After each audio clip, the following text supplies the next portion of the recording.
Wake Up Call DT. Proud to be here with you every Monday through Friday inside of the Cafe Kubal studios, listening on mixlr.com Wake Up Call DT and on wakeupcalldt.com. You're watching on Facebook Live on facebook.com Wake Up Call DT, shared on facebook.com live now DT, and on YouTube, of course, youtube.com Wake Up Call DT. These Cafe Kubal studios are proudly representing every location in central and upstate New York.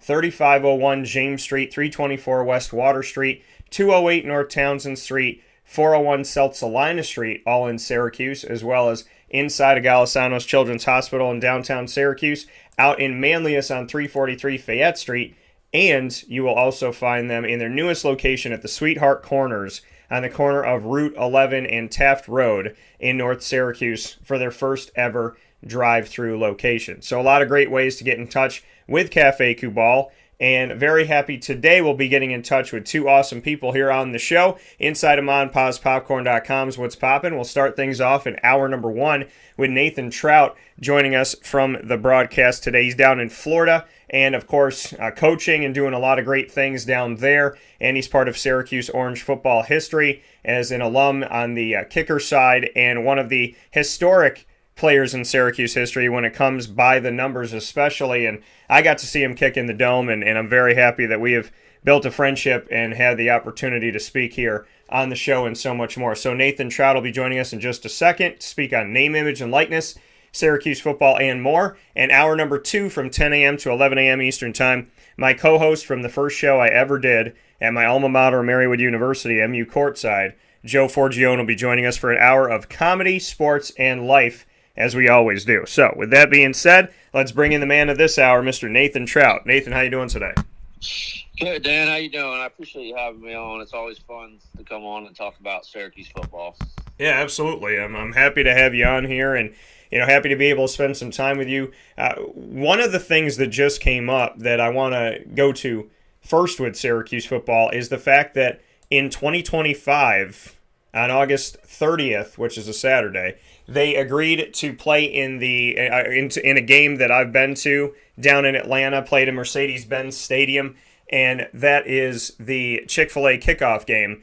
They agreed in 2025 to face off against Tennessee of the SEC in that game to start off the season in a non-conference game with the SEC, the Southeastern Conference. What's your take on Syracuse agreeing to this? Because it's been forever since Syracuse has, in a non-conference fashion, played any type of notable quote-unquote autonomous five opponent and whatnot. So what do you think about them? I know it's a few years off, but 4 years from now, them starting off the season against Tennessee, what do you think? I think it's great for the program. It will definitely help out with some recruiting efforts, especially being it's an SEC school. SEC's, one of the top conferences in the country. But thank you for having me on. I'm doing good. How about yourself? I'm doing very well. And John, I want to say before I go anywhere, thank you for your support. You have been just incredible at reposting stuff, retweeting, favoriting things and whatnot, and supporting things that we've done here on the show. So I just want to say before anything else, thank you so much for the time. It takes a half a second to do things like that, but that half a second you took to support what we do here at Wake Up Call. So I just want to say thank you for that. Team in the country in the Dome. Absolutely, man. Anytime, we've been kind of buds for a long time, and we get in and out of touch just due to life circumstances, but it's always love, man, and we're Orange dudes through and through. And now to see them playing Tennessee, and I appreciate it, and it says something when we can finally get on the phone again, and we get to speak about a bunch of different things, connect once again, and you're always appreciated, and I always am very thankful for you, whether we talk today, tomorrow, or the next day. It always means a lot to me to have you back on, and I love the fact that you take the time to take the time. It's the right decision to with that being said, I want to go back to the Syracuse days, and we'll work our way to where we stand today with name, image, and likeness, as we've seen a transition of what a student-athlete really is defined as. Bring me into Syracuse, hindsight 2020, came in to play quarterback. Ryan Nassib was there. There was some other guys around this, Charlie Loeb as well. and you came in to play the position of quarterback, ended up switching a wide receiver. Eventually, you ended up transferring. Bring me into the whole Syracuse football experience. It was a tough year for everybody with COVID, so you can't really judge. Wow, and that's such a loaded question because of how robust my experience was at Syracuse and being a part of the football. Yeah, speaking here with Nathan Trout, Syracuse Orange Kicker alum here on the broadcast this morning. Wake up call inside of the Cafe Football Studios. Hopeful on what's to come for Syracuse on that football. Bus and driven that route down the class. I mean, one of the things down in the state of Florida that I find ironic and also beautiful, but this is how God works in my life, is I end up getting a lot of Syracuse connections. I had a great time with the Syracuse football program. And I should also mention a lot of people, Jacksonville area. And covering the Jaguars and flying down and doing the games and whatnot, being able to cover that team as well as Syracuse, I've found that my world is very tiny. That's a big deal. Andre Cisco, it was playing a big for the reason Orange, why I decided to, and kind of stick it out because education was always gets drafted in the third round by the Jacksonville Jaguars.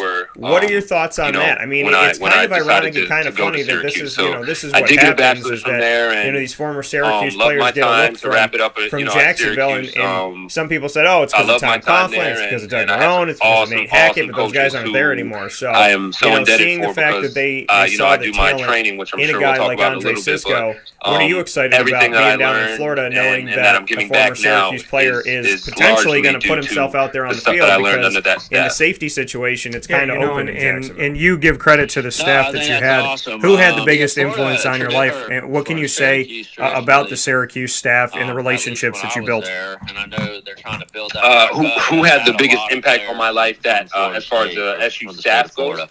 Yeah, you talked about giving the staff a lot of credit, so I wanted to specifically go into some of those relationships and why they were so special and who those people are. You know what? I think it's a testament to the staff that Doug Marrone assembled, but there were so many that honestly there's lessons still that they preach that I take with me today, and memories with them and conversations that I've had with multiple guys. I think of Rob Moore, another Long Island guy like myself, so we had that kind of connection. Him being a Hempstead my guy. My buddy Jason, and who's Doug been on the show a bunch and and has been Nate Hackett, in all different angles of the sports Greg world, Atkins, from PR to Tyrone press Wheatley, and whatnot. Really, I was he said, look at you with a former Orlando Predators kicker on the show. Again, it's a testament to Doug Marrone. What's your take on that? He's someone with a deep connection to the Predators, who's worked with the organization for a while. What can you say about your time with the Orlando Predators? Yeah, and you bring up these guys. Rob Moore, I want to start with him. A storied wide receiver for the NFL and for Syracuse.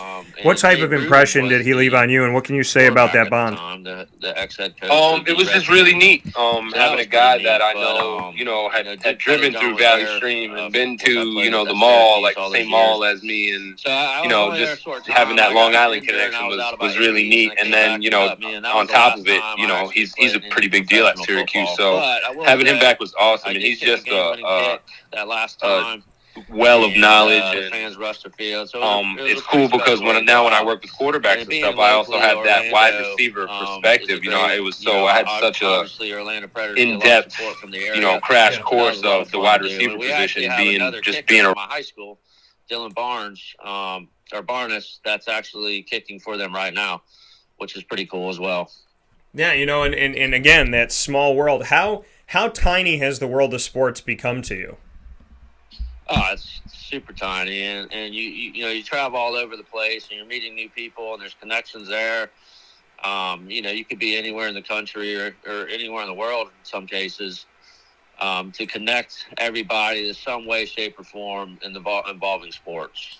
Yeah, it's funny how small the world gets, especially in the world of sports. Speaking here with Nathan Trout, Syracuse Orange kicker, alum, and Orlando Predator alum, having that moment where you have a game-winning kick be the last thing you did on the field, and then you get injured and not knowing what's going to happen from there. Where is it bittersweet? Can you look back on your career and say, hey, after that I got injured and then I got cut? Do you think of that, or do you think of the fact of, hey, the last time I was on the field, I hit a game-winning kick and the fans, rushed the field? For me, I would think that that's got to be a very proud moment, because I'm sure it's hard to hang it up whenever you hang it up, but before you hung it up, you had a game-winning kick? Well, I guess at the time, looking back, it was disappointing. And you play sports your whole life, and it's kind of coming to an end, which is very difficult to deal with. And I know every athlete goes through that at some point. You start playing when you're 4 or 5 years old, and you grow up with your buddies, and then it's gone. My personal experience was very limited.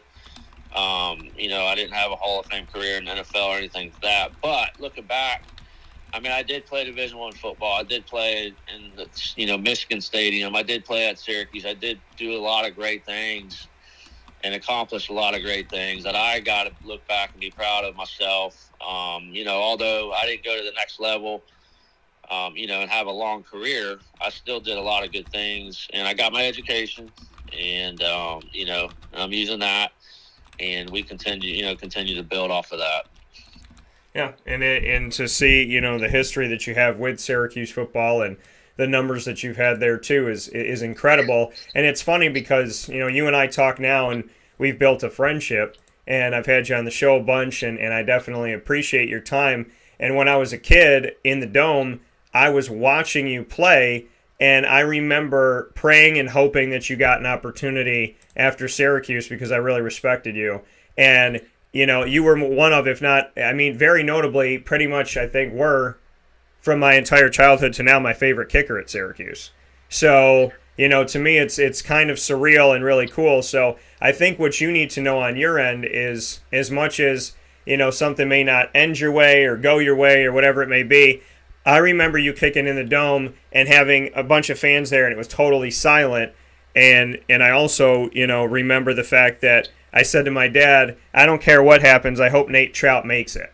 So, I can honestly tell you that in my personal life, you definitely left an impression. And I know kickers and special teams, punters and whatnot don't always get the respect that they deserve by any means. I want you to know that way back when I was a little one, I had nothing but respect for you back then, and I have it even more so now. Well, I certainly appreciate that. And sometimes, outsiders, you're involved in sports day to day, but people don't realize how difficult it is to go play D1 and how much effort and time it goes into it, and the pressure that surrounds a lot of the kids. But more importantly, I built some lifelong friendships, and you and I are buddies now, and it's cool. You meet a lot of people you would never meet in your life, but it's difficult to get to that point, and I gotta keep that in mind. But it's also even more difficult to go to the next level, and there's such a small percentage of that are those people that get that opportunity, and even a smaller percentage of people actually have a career in it. Yeah, absolutely. Speaking here with Nathan Trout, Syracuse Orange kicker, alum, hanging out with us where sports meets life inside the Cafe Football studios here on Wake Up Call with Dan Tortora. Nathan, one of the things that you never had when you were at school at Syracuse is name, image, and likeness, and the opportunity to be paid while you are a student athlete in the collegiate ranks. So what's your take on name, image, and likeness? Do you like the situation, not like the situation? How do you stand as a former student athlete knowing that players can now make money while they're in college off of their name, image, and likeness, and essentially each become their own small business, so to speak? Yeah, I think it's a great opportunity for the top level players, and they deserve it. When I was at school, Don McNabb was there. Obviously, he was, up for the Heisman and was a great player and a great teammate. And I'm sure he could have made a ton of money along with some other players there. But, the top guys really run the program from marketing and stuff like that. And they deserve, in my opinion, anything they can get. But I know there's a fine line there, too, with being in school and being an amateur, and then also making a lot of money. But at the same time, maybe this is an opportunity for college sports to grow, and maybe kids that are financially strapped don't have to move on and go to the NBA right away or go to the NFL. Maybe they're going to stay in college longer and take the time to get their education and kind of move on from there. Now, that's to be seen, but I think there's an opportunity here maybe for college sports to improve And, maybe we see it, for lack of better players I can remember, but Kobe Bryant go to college and play 4 years, or LeBron James, or some of those guys that kind of bypassing it at this point. So you never know, I guess, from that standpoint. Yeah, and I think it's interesting that you bring that up, because that's something that I've thought about too is, what do you do when you're a one and done? What are you trying to do? You're trying to leave and get paid. Well, if you can get paid right now in college, then, why not give it an opportunity and why not give it an effort? So, I think that, there is value in that. I think that there is an opportunity to do something like that, and that is one of the positives that could come out of this. The other pieces of this, though, because it's new and it's confusing and there doesn't seem to be enough regulation on it, is the fact that we're kind of living in a world right now, Nathan, where, we don't know where this is going to go. Boosters can get involved, agents can get involved, lawyers can get involved, players could be going up against each other and having issues with one another in practice and whatnot, depending on who gets the sponsorship. If somebody's told, hey, listen, you catch 5 more passes and, you're going to be in a situation where we're going to give you an extra 10 grand, then they might be in the huddle saying to the quarterback, hey, you need to get the ball to me and don't send it to the other guy because I need to make my money, screw his money. We're in a situation where we live in a world that's become very me-oriented, and name, image, and likeness. My concern is that on the downside of this thing, it could cause more dissension amongst teams, more me than we, and more of an individual game on the football field, on the basketball court, on the soccer field. What's your take? I mean, that's some great points, and I haven't thought about those, to be honest with you, but I think the coach has to kind of, build the team up from that standpoint as he would any other year. And I think that's going to go on regardless whether there's money on the table or not, and I think that's the coaching staff's job to keep a consistent flow of how they're going to handle it. Now, this is all new. And something on the other side of it is just say player A is making $2 million this year, and then you have a female athletes that aren't getting anything. So then you have to deal with Title IX and things like that. And me being a coach of young women, there is some kind of fairness there in some sense. And but with that said, I'm sure the chips are going to fall pretty quick, and I'm sure the NCAA will get involved. But right now it's kind of an open door to do whatever you got to do. Yeah, and knowing that different schools can have different rules, so to speak, and really, make a decision on, what you can do. A school can say, hey, listen, we work with Coca, like ACC has been working with Coca-Cola, so if somebody gets a Pepsi sponsorship on Syracuse's football team, Syracuse could go, hey, we don't really want a backlash from the ACC, so we're not going to let you have that. So you're going to have to give back that $55,000. That this is where I'm getting a little bit concerned, because I've seen universities do this before. And if they have a deal with someone and that represents, like, you go into the Dome and you see a giant Pepsi logo, but they want to work with Coca-Cola or vice versa, or you go in there and you see a Toyota logo and the kid wants to work with Ford, what do you do in those situations? Can you really tell a kid, hey, we're making hundreds of thousands of dollars on our sponsorship that you never got a penny from, but you can't make any money on your sponsorship because it's going to affect our sponsorship? Yeah, I mean, these are all great points, and I don't think anybody's wrong on some of the concerns moving forward. But at the same time, it is what it is right now. The athletes are going to go get whatever they can. Now, next year may look different. NCAA may get involved. But the problem I see is I believe, correct me if I'm wrong, it's only in certain states that you're allowed. So what about the colleges in other states that can't do it? So then there's a recruiting, situation there where why would I go to that school where I can't make my own money? But I'm sure that the powers that be will get their heads together and try to do what's best for college sports. But I think there's definitely a win situation on one end, and then obviously some concerns on the other end. Yeah, and what I see, speaking here with Nathan Trout, Syracuse Orange kicker alum, hanging out with us on Wake Up Call this morning inside the Cafe Cue Ball studios, speaking on name, image, and likeness and Syracuse football and more. Looking at, like what you just said, some states said yes, some states said no, some states said maybe, some states said in the future. What the NCAA has essentially done is created a temporary lift of any barring of name, image, and likeness. They've essentially told all, and this is where it gets confusing, and you wonder like who has control of what. With some states approving it, but approving it for different 2021, 2023, 2025, whatever it may be. And there's only a few states that approve this, and they've approved it for down the road, and then other states are thinking about it, and then some states might be totally against it. The NCAA has essentially said, we're going to temporarily lift all of this, so if you live in a state with a university or a college that's against it, it doesn't matter, and you can go against them and do whatever you want.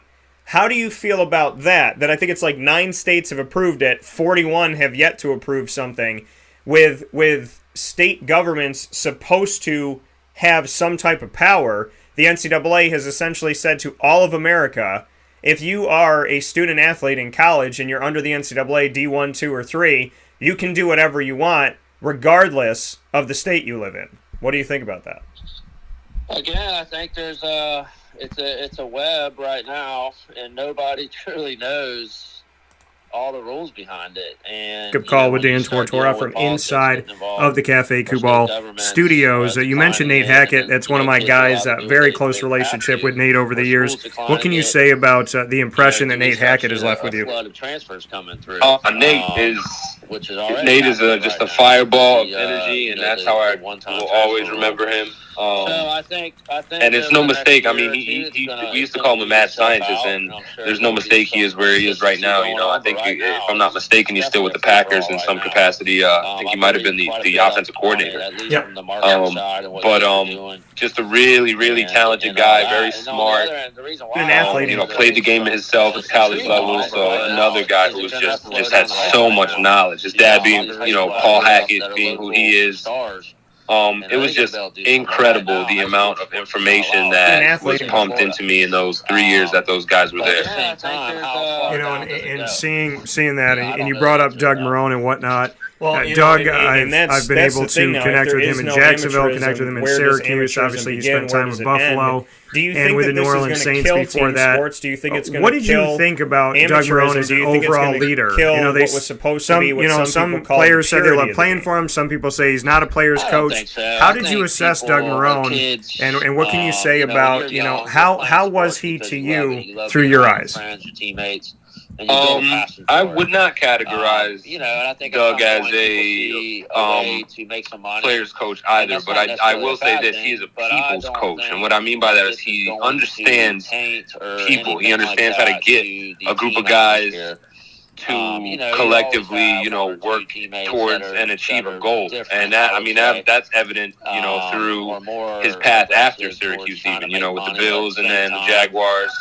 Most people involved. He just knows how to organize and get people in the right places. And that's what he's really good at. So I loved playing. And the hope is that you brought up, being a coach of young women, knowing that women in sports are not respected enough. Are you hoping that because if it's a free for all and everybody going out and getting sponsorships, are you hoping that some people will take to the female sports and take to the soccer side of things, basketball, volleyball, whatever it may be, field hockey? Are you hoping that this may start to get women out there a little bit more, because it seems like even the Breanna Stewarts of the world, with sponsorships and championships and being successful at every level, that she's still pushed under a bunch of other news that you're going to see pop up on ESPN or whatever. So, I mean, do you hope that this could be an avenue for women to finally start, because it boggles my mind and it frustrates me. And I'm so sick and tired of hearing, well, this is the way it is. When, I have a sign in my studio, and I'm going to put it on YouTube and Facebook right now. One of the worst things that you can ever say to me as a human being is it is what it is. And so in my studio, I have a sign that says, it is what it is, but it will become what you make of it. And I keep that here to remind myself that just because something is what it is, women are not respected as much in sports, they're not paid as much, this, that, and the other, it doesn't mean that we can't become of something better. What is your take on it, being a coach of young women, knowing that there are tremendous female athletes, and in the world of soccer, no country in the world has won more World Cups than the United States women's national team. More than Brazil, more than Germany, more than France, more than Spain, more than Italy, and on and on and on and on and on. And all the time we hear, how good's the men's team? Is the men's team going to qualify? Is the men's team good? Can they win a game? While the women are playing in a championship game for the entire world, if not winning that. So where do you stand on this, knowing that we wake up every morning and women are not the first story told, yet in the sport that you coach, they are the most successful team in the world?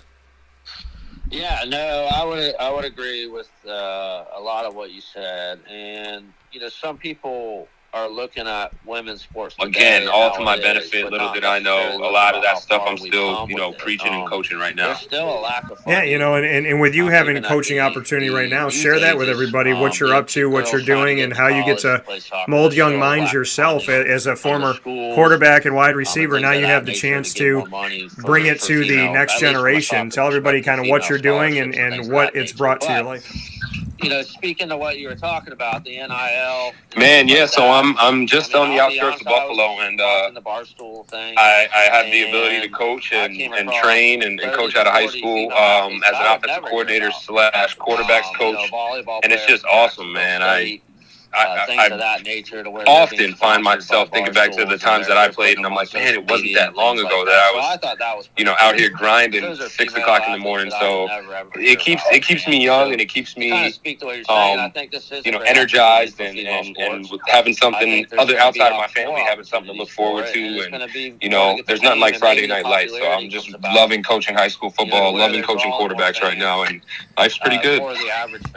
Taking what you learned from Syracuse and implementing it now and taking what you learned from other people and whatnot. I want to get to some of the other pieces because we spoke about Syracuse. You did take some time over at Stony Brook on Long Island. What can you tell me about the Seawolves and your experience that you had there? Yeah, and that's the hope, is that we can Stony see Brook was this awesome. evolution. And like I said, after I graduated Syracuse with a bachelor's, as we continue to move on and move forward here with Nathan Trout hanging out on Wake Up Call with Dan Tortora inside the Cafe Football Studios. Nate, to get back at name, image, and likeness, NIL, your thoughts on what is your biggest concern for the opportunity of name, image, and likeness, not and only what is your, continue what to do play you think ball is the biggest positive to start at quarterback, but also just receive a master's.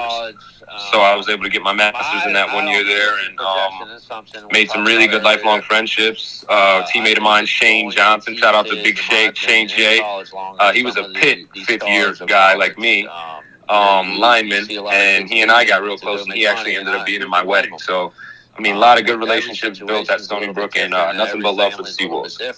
Yeah, and you bring up the fact that, obviously being at Syracuse and getting to play quarterback and wide receiver, in the other side of this, the student athlete, you got to get an education, got to get your bachelor's, then going to Stony Brook, getting it to continue to play football, and you got to get your master's. We don't talk about that enough in sports, that, yes, you're a student athlete, and the athlete side of it is under the bright lights, and you're playing all over the country and getting opportunities and exposure and whatnot, and a storied program historically like Syracuse, but you're also also getting an education, and that is something that's very near and dear and important to you. I'd love to go to that side a little bit more because you brought it up. Getting a bachelor's at Syracuse, a master's at Stony Brook, how playing a game you love also facilitated an opportunity and the thing for is, you the to get not NCAA, only a bachelor's but a master's degree that you can utilize as you move forward. A bunch of issues, but one of them being, man, I mean, you just hit it on the head. Like that's organization something that I pulls in over $1 billion in a year, press upon to my wouldn't exist guys without that I the players coach that they and mentor. don't pay. I ask them all on the time, top of that,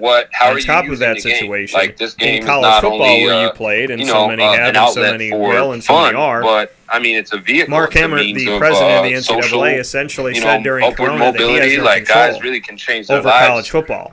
That there's no czar of college football. He can't tell a school or an institution or a conference if they should or shouldn't play, if they can or cannot play. From this game, when the president of the NCAA is saying, I have no control over college football, and you being a former college football player, what does that make you think that the leader of the NCAA fresh meat coming in that makes you abide by the rules of the NCAA says that he actually has no jurisdiction in college football? Does that not render him ask that question? jobless? What type of answers do you get from the youth of today? I think in a sense, it's a mixed bag. You really find some kids kind of just they're more mature than others, and they really get it. Especially some of them, they impress you like at a super young age. I think from the top of the NCAA, it's kind of the same thing. They can make the rules, and the conferences should follow them, or they vote on it, and then they kind of go from there. Now, not everyone's throughout the country is going to be the same, so I could see where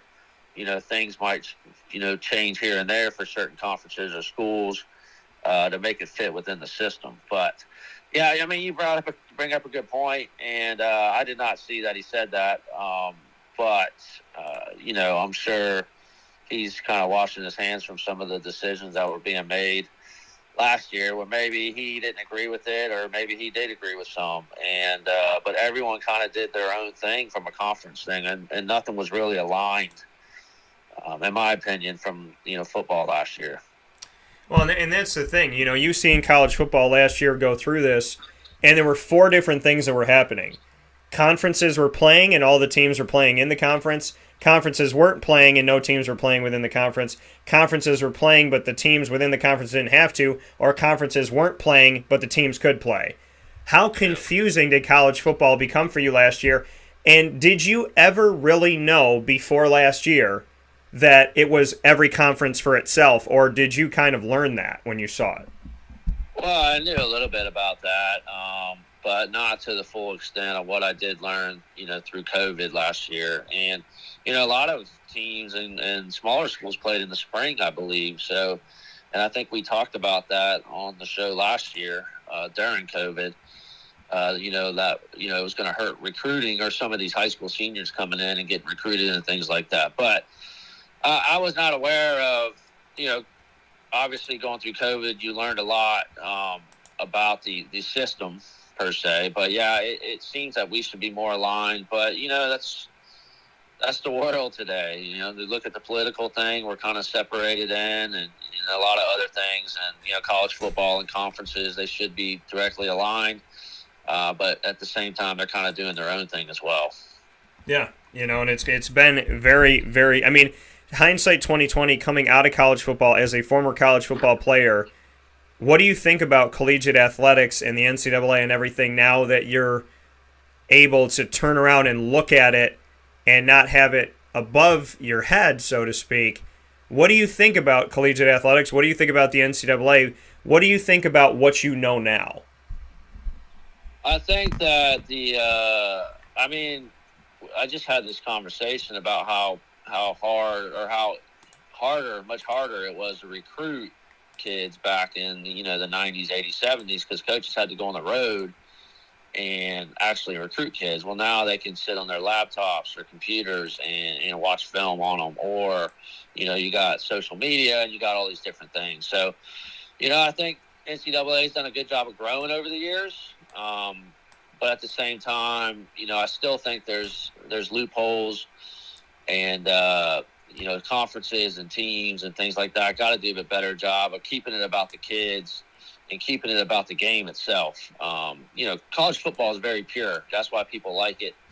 That's why there's 110,000 people in the stadium at Michigan or Georgia or Florida's got 90,000 or Syracuse is, 50,000 and so forth. They come because they want to see amateurs and kids bust their butt and play for their school and not necessarily about the money. But here we are with NIL and things of that nature. So, who knows what it's going to do going forward, but hopefully it keeps its pureness to it from the kids being quote unquote amateurs and playing for the love of the game and not necessarily about something else. If you could, when you played at Syracuse, if you had the opportunity for name, image, and likeness and to make money off of that, how would you use it? What would you do? If I told you right now, okay, Nathan Trout, you're your own small business, you can use your name, image, and likeness to make money, how would you do it? What would you seek? What would you try to make money off of if you had the chance? I mean, that's a great question. And, I grew up middle class, lower middle class. My dad was a UPS driver and worked his butt off to raise us. In college, I didn't have extra money going around, so I would have loved the opportunity to do that. And I think, now I've thought about this since it's come out, my last name being Trout, I think there was, it's catchy. I think there's a lot of opportunities there. Now, for what I would have done, who knows? But, I think throughout the country, or not throughout the country, throughout the Syracuse area and back home in Florida, I think there would have been some good opportunities for me. Now, what range of that, I haven't thought that far into it. What are the hobbies? Do you have, do you get into music? Do you do comedy stuff? Do you play an instrument? Like, what are some things that have been hobbies growing up that maybe you still have or maybe you picked up and put down that you think would have been cool to do? Because, some of these young men and women were not looking to, even talk about, hey, I play football, hey, I play volleyball. They were looking to just have a YouTube channel where they could play their music. So did you have a hobby or do you have a hobby that you think you would want to, even like if you could go back in the day and have name, image, and likeness help you, would you have a YouTube channel and what would it have on it, I guess? It probably would have just been me being me, honestly. My hobby's always been sports. That's all I really know. I grew up around it. I've always loved sports, all sports, basketball, football, soccer. I didn't know any different. And I didn't have a lot of hobbies outside of what I was doing. And the reason I played sports because I wanted to be around my buddies and I had fun. And, we always had a good time together and you're working hard together and things like that. So, who knows, Dan? I didn't have anything, look, now that you brought it up, outside of sports. So hopefully I would have been able to do something surrounding, that, my buddies, and who knows from there. Yeah, it'd be truly amazing to kind of see, and I think it's interesting to think about that from your perspective and whatnot. And one of the longtime listeners here, Greg, said, with a last name like Trout, you should have done something with fishing, and obviously being in the state of Florida. So, and then Nancy said, who doesn't want a Trout jersey? So a lot of good stuff coming in here this morning. Nathan Trout, Syracuse Orange, kicker alum on Wake Up Call with Dan Tortora inside the Cafe Football studios. Before I let you go, Nate, I like to flip the script and put myself on the hot seat. I don't know any broadcasters or media people that ever like to be asked the questions. They usually like to just ask the question but not have it asked to them. So I'm going to flip the script, hand the mic to you. You can ask me anything in the world, sports, life related. It could legitimately be any topic, and I have to answer it live on video and audio. So 3 questions, anything you want. Fire when ready. Well, let me ask you this. I wasn't prepared for this, but what's your greatest Syracuse football moment in the, as grown up? I think my most memorable Syracuse football moment, the greatest one for me was, I would say really like going to games with my dad and going to games with my mom and my dad in general. And then, because my dad went to a lot of them and my mom went to some and she doesn't really go anymore. And so I would say, I love those moments.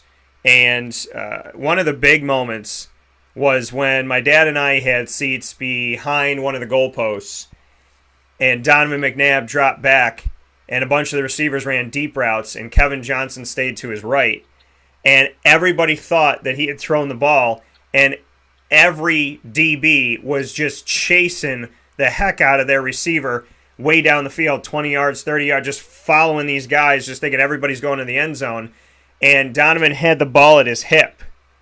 And I remember looking and going, and my dad, I think, was like, he has the ball. I'm like, does he have the ball? And I remember looking and seeing it, and Kevin Johnson came around from the right, grabbed the ball from Donovan, it hooked around the left, and just started running up the field while all the DBs were chasing the other receivers. And I thought to myself, that was one of the most amazing plays of my life. So I think that was Rutgers in 98. Yeah, and so, I mean, and you remember. So, you know, I think it's that moment, and then I think for me as a broadcaster, it would have to be the Camping World Bowl with Eric Dungy, and I actually have it over my shoulder if people can see it here, right above the Cuse in the House of My God sign. There's a framed article of Eric Dungy that says "World Beater" and he's crying. The question where he started crying, the first question of the press conference, was a question that I asked him about what does it mean not only to win this game, but over the 4 years, everything that you've been through, everything people said about you, about this team, what does it mean to you to finally be here and have this success be the last game that you play at Syracuse? And seeing his emotion and seeing like that feeling, and then everything that came of that I got to do with his family and his dad before his dad passed away, that I called Project Dungy. To me, it was incredible to get to just really experience a man, a human being that I respect so much, finally get to stand in front of all the haters, all the naysayers, all the negativity, all the social media, all the BS, and he never gave up on himself. And I remember when I interviewed him the last time, I said, I want you to know that you helped me to face my fears and face my problems and face the negativity and face the hate and face the slander and face the libel because you did. And I said, I want you to know that other people out there face their issues because you did, and you did it in their face. And I remember one of the times at Syracuse when we were doing an interview, Eric Dungy looked at the media, and I'm standing right there with everybody else. And I always tell people I'm media by badge, but not by morals and values. And he stood with the cameras right in his face, these people looking right at him, can breathe on his neck. And he looked at the cameras and said, I know that you guys don't believe in us, and we hear what you say about us, and it's going to be even sweeter when we win. And I just have the utmost respect for Dungy. So I guess I would say one of the plays is Donovan and Kevin Johnson because they were my faves. And then I would say the other one's got to be Eric Dungy because personally it meant something to me. All right, so what hobbies do you have? I mean, I listen to your show as much as I can, but I don't think I've heard what hobbies you would have to sell your licenses or to be part of NIL.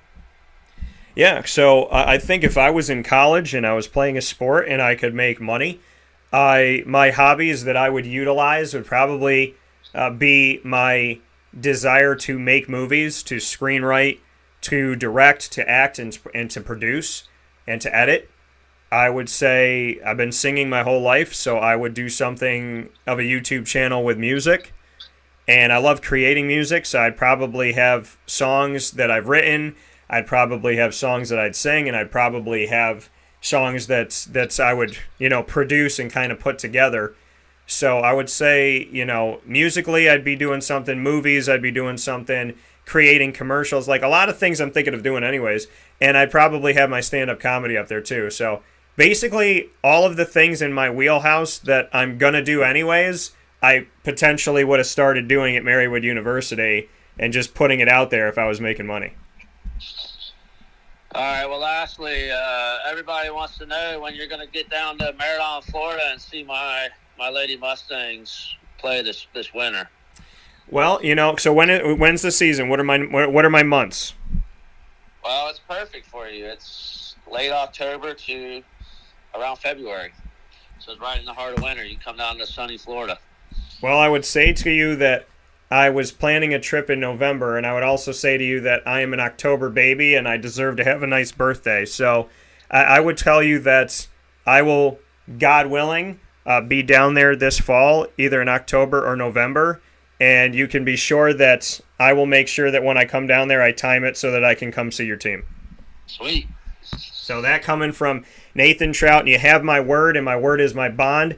And Floyd Little, a very good friend of mine, may he rest in peace, said your word is the most valuable thing you own. If you don't have your word, you got nothing. So if you don't tell the truth, if you don't stick by what you say, if your words are hollow, then you got no value. But if your words hold weight, then you have all the value in the world. I will tell you that I'm coming down, and if God has me alive and I am healthy and well, October, November, somewhere around that region, I will be down to see you, Nathan. You have my word, and you can book it. You can take that to the bank and cash it because my word is my bond. That sounds great. We look forward to it. That coming from Nathan Trout, Syracuse Orange kicker alum. Speaking on name, image, and likeness, Syracuse football, and putting me on the hot seat. Nathan, as always, thank you for everything. And from a little kid that loved watching you kick in the dome to a grown man that loves speaking with you on the phone, thank you for all that you have done for Syracuse, and thank you for being a part of my life, and thank you for giving me a very cool scenario of being a kid that loved to watch you and now having a friendship with you. So thank you very, very much for the bond that we have and for everything that you've done and continue to do, especially for the young girls out there. No problem, Dan. I always appreciate being on your show, and thank you. And I'll talk with you soon. All right. Take care. You. All right. That coming from Nathan Trout here on Wake Up Call with Dan Tortora, where sports truly meets that thing called life. With that being stated, we will take a step aside for a fast break on Wake Up Call with Dan Tortora. When we come back, hour number 2 is spent with Joe Forgione, my first ever co-host, and he did it with MU Courtside, my first ever baby, my first ever show. So very excited to share this moment with you, and it'll be coming up right after this on Wake Up Call with Dan Tortora, where sports meets life inside of the Café Football studios.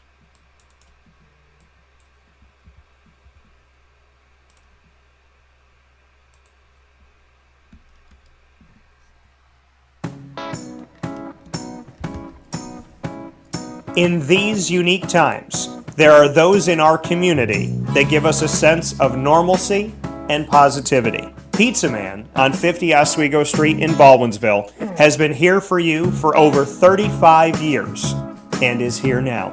Call 315-638-1234 or order online at pizzamanbville.com to bring those familiar tastes into your home. And remember to come see our monthly on-site broadcasts centered around the community and our Baldwinsville beats.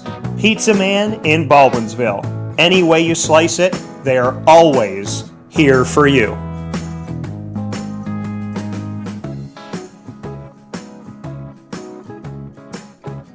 I had a deep feeling that God wanted me to do something bigger with my life and to help people, help others. I kept putting Chick-fil-A in my life, and I realized as I was going through the franchise selection process that positively impacting the lives of others was really core to what we do here at Chick-fil-A.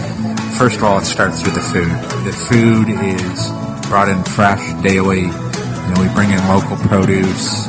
We prepare it to order in the kitchen. We hand bread our chicken. We hand spin our milkshakes. It's great food. It doesn't taste like fast food. I think the second thing is the way people feel when they come in a Chick-fil-A restaurant. It's different. We try to treat people with intentional kindness here, which is very different and deeper than good customer service. And so I think it feels remarkable for most people to come in a Chick-fil-A restaurant. And then lastly, the impact that we try to have in the community is very different. It's a big part of the expectation of every operator of a Chick-fil-A restaurant is that they're actively engaged in their community, they're a leader in the community, and they're making a difference. When they realize that what we're striving to do is to shine a little light in their life, that's a very, very different experience than you will have in any other quick service restaurant. And it's that remarkable experience that I think people will emotionally connect with.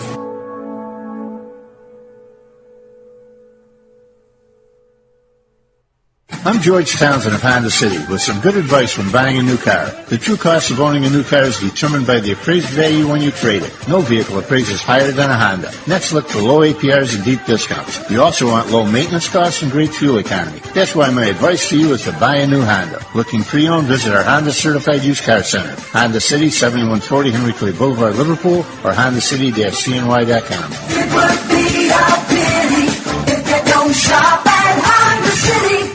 This is Jimmer Sikowski, owner-operator of Chick-fil-A Cicero, 7916 Brewerton Road in Cicero, right in front of the Home Depot.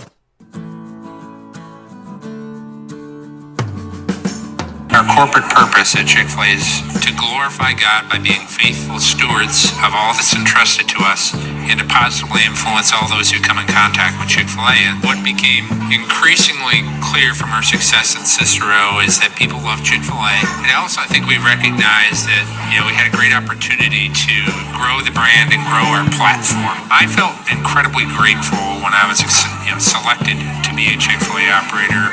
I think what it's meant for me, what I've come to realize on a very deep level is that this is a calling for me. It's not a career. It's not a job. The Lord called me to be a Chick-fil-A operator and to use these restaurants to glorify Him and to positively influence other people.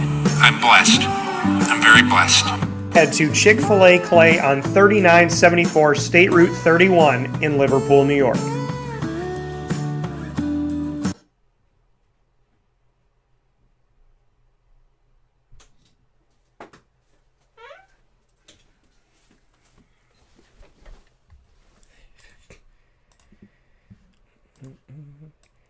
Welcome back here to Wake Up Call with Dan Tortora on wakeupcalldt.com, your one-stop sports shop, and on mixlr.com/wakeupcalldt. Of course, on facebook.com/livenowdt and facebook.com/wakeupcalldt, and on youtube.com/wakeupcalldt as well. Plenty of ways to tune into the show inside of the Cafe Football studios where sports meets that thing called life. Cafe Football on 3501 James Street, 324 West Water Street, 208 North Townsend Street, as well as 401 South Salina Street.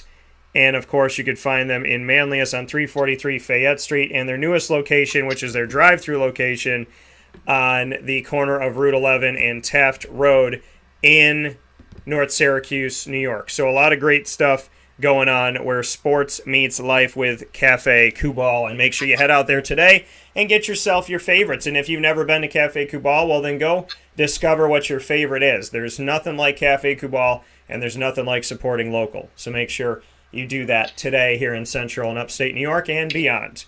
That being shared here on the show, Joe Forgione hanging out with us. My first ever co-host of anything that I've done. My first baby was MU Courtside, and she will always be. And she done grown up, started it in 2003. It's 2021, so she has had an 18-year run, and she'll continue to rock and roll. And I'm just really honored and privileged to have Joe Forgione become a part of my life way back when, and to be a part of it right now, and just be a really amazing part of it. So, for sports, life, comedy, and life lessons, there's so much coming up on today's show, and I never know where Joe and I are going to go. I just always know it's going to count. So, with that being said, I bring in my first ever co-host and very close friend, Joe Forgione. Joe, how are we doing? Hey, good morning, Dan. Long-time listener, first-time caller. So, happy to have you here. And Joe, you had something interesting to share. We were talking about the kids yesterday, and there's something that I wanted you to share about, I guess what I don't know, having not been a father yet to a human child, is that there's a million different ways that they can go to the restroom. So, can you express to me the life of a father trying to navigate bathroom duties? Well, right now my son is potty training, and it's funny. You take for granted being grown and doing so many things on your own, and then you have a kid, and you realize that you have to teach them basically every aspect of this. Like if I taught my son to go to the bathroom in the corner, of the living room, he continuously do that. So I have to really make sure that I focus when I'm teaching him what he's doing. And right now he's completely off of diapers. We're trying that, he's not on diapers. He's pretty good at doing number 1 in the toilet. He hasn't caught on to number 2. And the most, I would say, challenging is finding out that he did number 2, even though he wasn't on the toilet, because he'll come up to me and say, Dad, I did caca pee-pee. And then I'm just praying that it wasn't the combo. And it turns out every time so far that it is. And it's frustrating, but I'm happy that he's telling me about it. My son was on the toilet at 6 months. We put him on to try and potty train him, and he was adapting really well. And then we had my daughter, and I think we kind of lost track of. I think we kind of had to navigate towards my daughter and her needs and whatnot and her allergies, and I feel like that kind of took over the time frame of us really trying to keep on with him. But it's interesting to say the least. He definitely goes to the bathroom places where he's not supposed to. He's naked a lot more than he should be in the house. It's fun. It's a fun time, but it can also be frustrating. Well, something that I've realized about kids is there's things that they can do that would be frowned upon for adults. Like being naked most of the day, being naked on furniture, drinking naked. Also, the things that are frowned upon, sleeping right after a meal. And, I find it so interesting that when I was in kindergarten, right after we ate lunch, Miss Safranco, who I love, she's awesome. Miss Safranco, my kindergarten teacher, shout out and much love and appreciation and respect to her family and to her. She would walk around with a ruler, and if you didn't put your head down on your desk and go to sleep after eating lunch and having recess, you got in trouble. Like, you got in trouble for not napping after a meal. Now, if you nap after a meal, you're considered to be an unhealthy person. So I find it interesting that the things we were taught as a kid, like right after you eat, go to sleep. And now it's like you can't go to sleep right after you eat. Or right after you eat, run constantly. And then they tell you right after you eat, you're supposed to have your body at rest. Like, I guess my question is, why was it cool as a kid to be naked most of the time and be sitting on the couch, drinking, having a drink, and not like an alcoholic drink, you know what I mean, folks, like drinking a bottle. But like, why was it okay to be naked on a couch drinking something, and it was okay to run after a meal and sleep after a meal, but now as an adult, you're not supposed to do that? Well, there's a lot of things that you're not supposed as an adult that, like what kids do. I mean, my kid, he just takes off his pants whenever he wants, and that's clearly something that that we can't do. Yeah, and I don't. That's and that's something that my buddy's son would do. That is, he would just like when he got upset and he got frustrated, he would just take his shirt off. And I just think about that in real life. Like when I get frustrated by people, if I just took my shirt off in public and sat there, in an open forum, what would that do? So, I get. Go ahead. What were you gonna say? I say no one's gonna bring you a baby bottle if you do that in the middle of a mall or something. Yeah, But the other thing that I've learned though is if you're in New York City, everything goes. Like it's the one place where you can have a nervous breakdown, and it's totally fine. I'm a firm believer that if you want to test out a style, if you want to dress like a pumpkin, if you want to stand on your head and sing nursery rhymes, like if you thought to yourself, my dreams are too crazy for the world, you can always test them on a subway in New York City. And no one would bat an eye at it. No. It might actually become popular.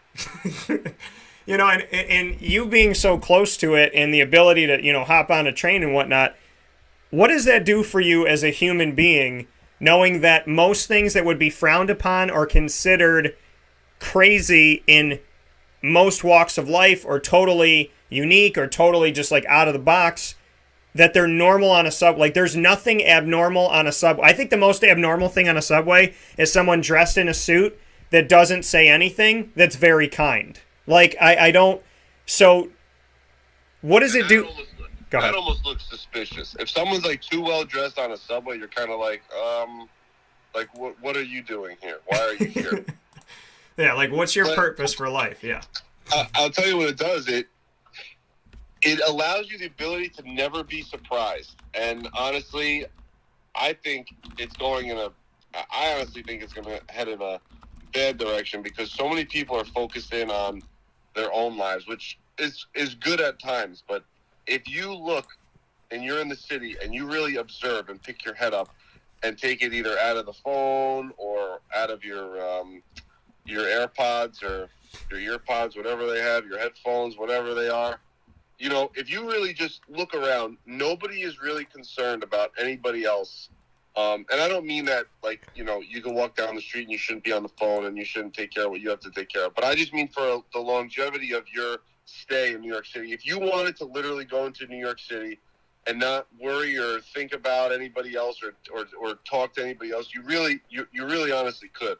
And it's scary because so much happens in the city. And I feel like this goes, you know, broader than New York City, but I also see it a lot in New York City. That people are so concerned with their own that when they look up or they look around and something else is happening, they're not sure if it's really somebody that just needs to just to say hello to, or B, that someone actually needs some kind of assistance where, you know, calling 911 or calling for somebody to come and help. It's rare. People are just so concerned with their own lives, and it's sad to see. And the subway's no different because so many people just take the subway, they keep their head down, they're like, I want to go to point A and point B, and as soon as my stop's here, I want to get out. And it's almost like you want to forget you even had to take the subway. Well, and the thing is, you're kind of taught that. You know, you're taught, like, if you go to New York City, don't look at anybody on the subway, don't make any eye contact with anybody ever. So, like, you get on the subway, you put your head down, and then you just wait for your stop to come. Like, I was told that years and years and years ago. When you're in New York and you're on the subway, don't ever lock eyes with anybody. Like, don't ever look at anyone. And it's the weirdest thing in the world for somebody like me who loves to help people and loves to be around people and loves to bring people together and loves to make people laugh, to tell me to go to a place and to not smile, not look at anybody, not converse with anybody, and just literally pretend like I'm the most miserable. Like, when I'm on the subway, I feel like I was taught, like, you have to look like you're miserable and you hate the world so that people will leave you alone, but it's the opposite of who I am. But they're like, safety on the subway is to literally just not care about anyone, and I'm like, but that's horrible. Yeah, and that's why I don't think it's great for people to engulf themselves in that. I get it. I completely understand why you play that game, because if you know, it's one bad incident happens to you, it kind of changes you forever to where you're kind of like, you know, okay, you know what? I learned my lesson. I'm just going to do me, and that's it.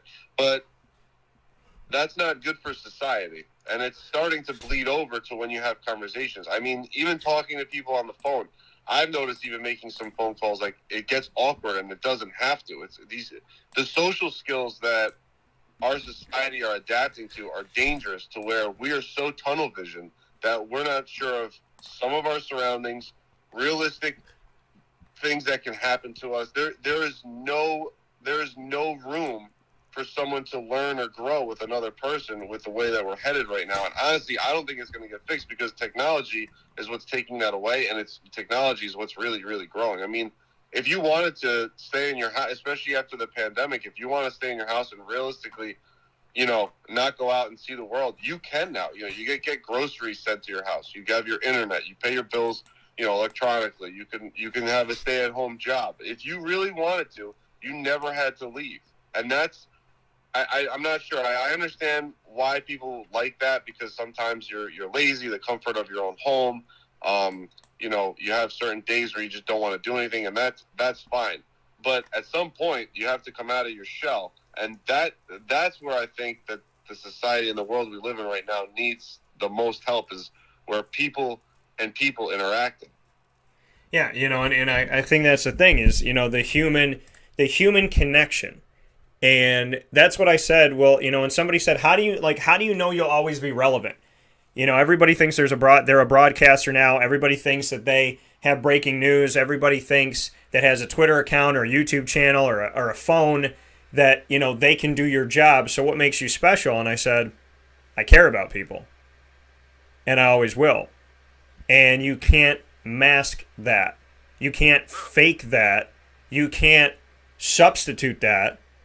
And, and that's the thing is I said going into the pandemic, I said, I don't know what this is going to be and what this is going to do, but I never let it run me. I never let it own me.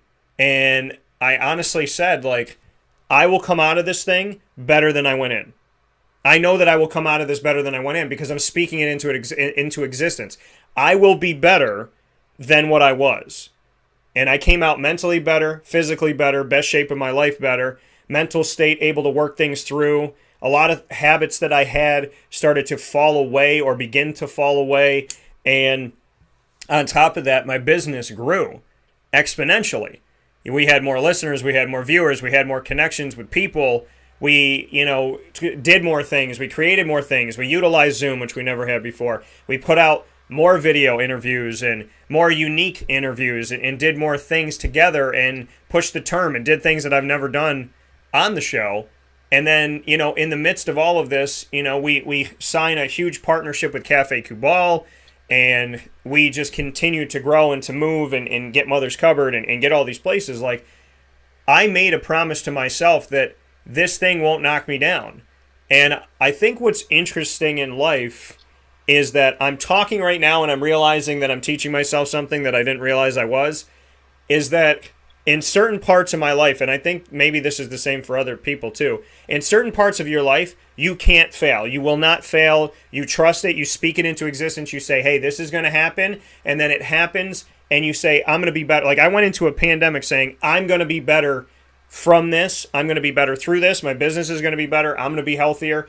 And I 100% am. But there's other parts of my life where I don't think they'll ever work out. They'll ever be okay. Nothing will happen in my favor.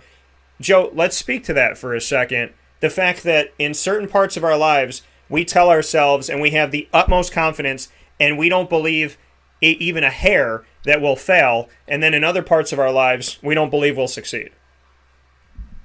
Yeah, I think that comes down to a lot of what your past has brought to you. And I believe it also has something to do with the way of your train of thinking. People that don't think that they're going to succeed at something is letting fear drive them. And they might not be admitting it, and people might say, no, that's not true. But if you really dig deep, that's what it is. It's fear. It's whether it's fear of you being completely scared, or it's fear of the fact that it's not working out, or the fear of the fact that you may start something and then the second that you have a bump in the road, you're like, oh, I knew this was going to happen. It doesn't have to be fear where you're completely shaken to the point where you're like, no, I'm so scared. No, that's not what I mean. What I mean is that fear is going to overtake eventually because you're going to start feeding more and more into that avenue of your train of thought. And the more and more momentum that picks up, the more and more easier it's for you to close the laptop, shut it down, turn your back to it, and possibly never visit again. Now, what you're saying is putting stuff into the atmosphere. I actually am a firm believer in stuff like that. I've seen stuff like that happen. It's actually happened to me on a personal level. It doesn't always happen, and it doesn't always happen right away. But I feel like there is some truth to that. I mean, you can't, it's almost like the genie wishes. You can't wish for these crazy things that even a genie wouldn't be able to grant you. But if you're realistic and you have small goals and you take baby steps, I really think that anything's achievable if you really, kind of mute the noise around you and just kind of keep going through. I notice with myself sometimes, I even struggle with certain things that if they don't work out majestically in the first, whether it's a week, 2 weeks, whatever project I'm doing, I'm like, oh, you know what? Maybe this isn't really meant to be. And I kind of scare myself out of doing stuff like that. But I've been working on that, and I've been doing a lot better with that. But it's definitely something that's real. I spoke to other people about it. There's a lot of people that have, a ton of different things that they try to get into, and they've either quit at or they failed at, and they're just afraid to revisit. And, in this world, we're not really meant to do all these things because we don't have the time to really spread ourselves out the way we want. But realistically, I think it's a blessing to be able to have touched on so many different things that I either tried or was into, because I have a perspective that a lot of people wouldn't have. And that's saying something, and that's just saying that you even started. So in other words, what I'm trying to say is, if you're trying to start something and you think it's going to fail, it may. There's a good chance that it actually will. But at least if you start it, you have a perspective on it, whereas you don't look back and say, oh, what if? Yeah, and I think the shoulda, woulda, couldas is what keep people up at night. And, I am one of those people where I get that question. Somebody will ask that, put me on the hot seat in rapid fire or something like that. They would say, what's your deepest regret? And, what's your biggest regret? And I honestly tell people I don't live with regret. I do what I feel is right, and I can be better in so many areas. And there's things that, I wish I could say better, or things I wish I could do. Like I go back and think, I shouldn't have said that, or, I should have thought about that. But, I can honestly say to you that I put my best foot forward, and the one thing that I know about me is I always thought I was scared.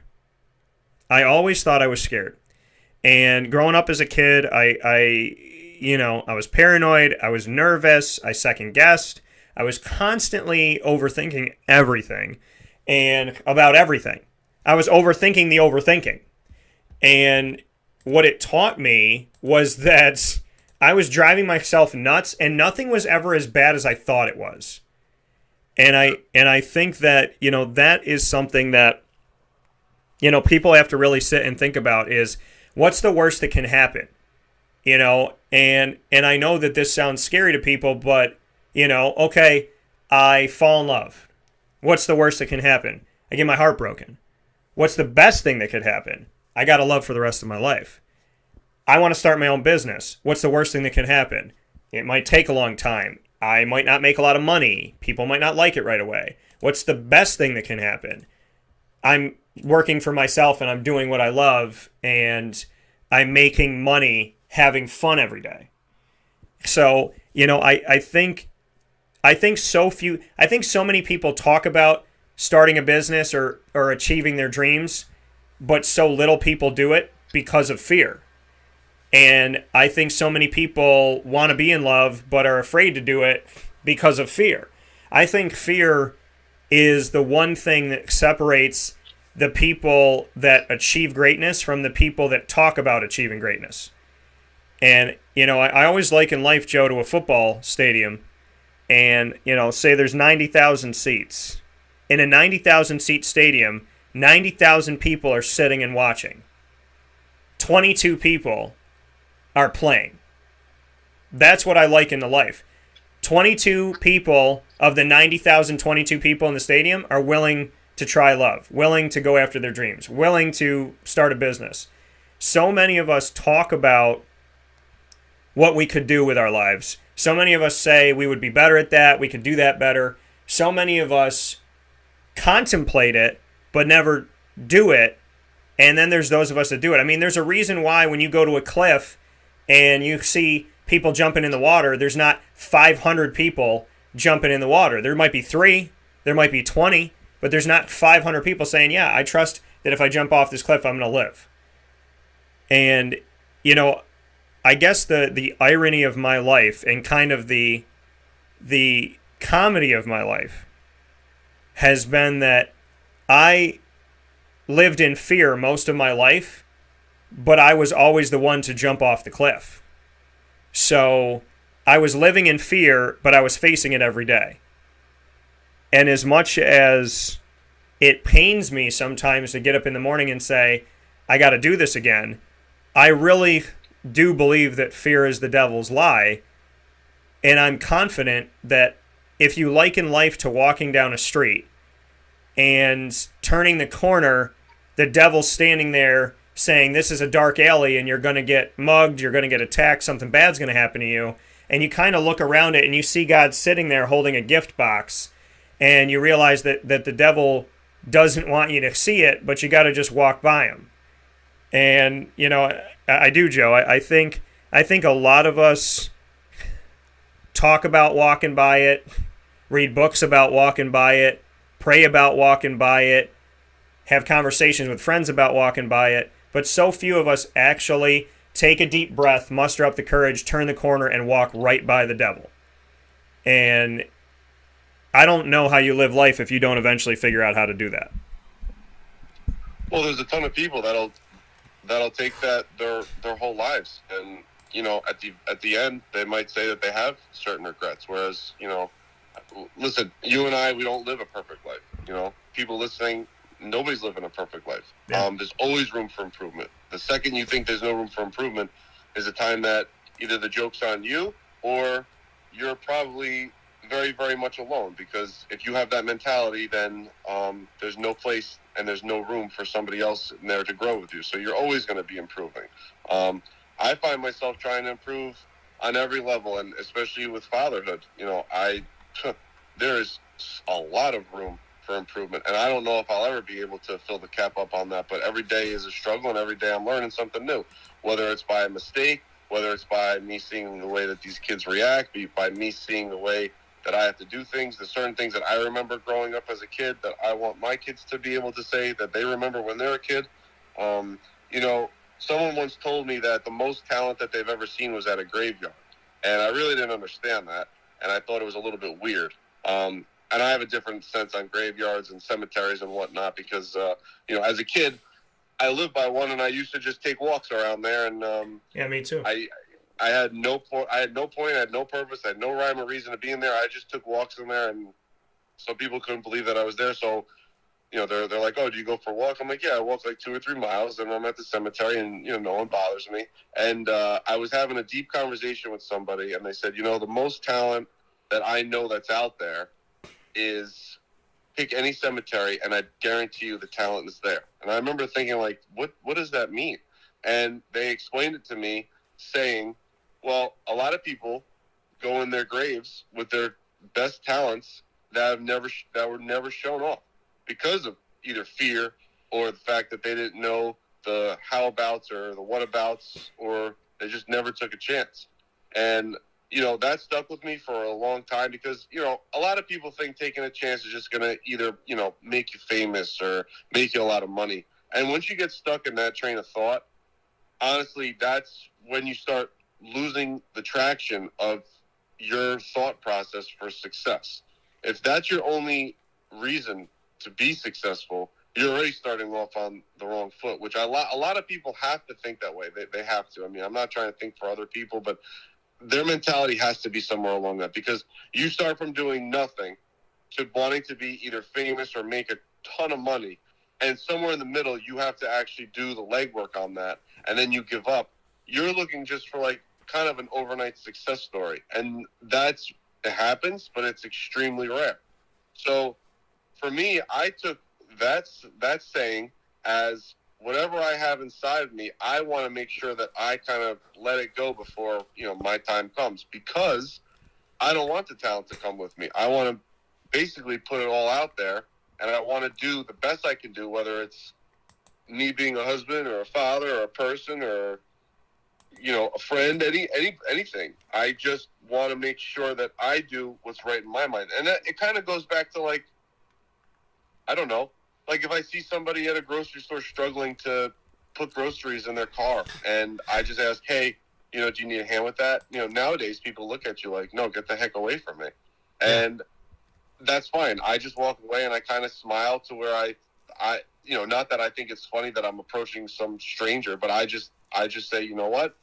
I'm better off asking if you need help, because the last thing I want to do is go into the store, seeing you struggle with items that that you can't put in your car or struggle with. And I'm using this as an example because this has actually happened to me multiple times. And sometimes people do take me up on it, and sometimes people look at me and like, no, I'm okay. And I just know myself, and I'm better off asking, because the last thing I want is to walk back out after I'm done doing my shopping and I'm still seeing the same people there, whether they're hurt or they're struggling still, and they're getting frustrated. So I rather ask and get turned away to the point where they think I'm kind of creepy, rather than not say anything and always wonder in my head, like, hey, you know what? I could have done something there I chose not to, and I'm not sure how long it's going to take for my brain to overcome that. And it doesn't take long, but it's still the fact that I have to think about it. So I'd rather just put myself out there, and if it works out, great, and if not, I'm just happy that I was able to be who I am, ask the question I ask, and help if I'm allowed. Yeah, and I think that that's a beautiful thing. Coming from Joe Forgione, my co-host of MU Courtside, and back here on today's show on Wake Up Call with Dan Tortora, inside the Cafe Football studio, speaking on comedy, sports, life in general.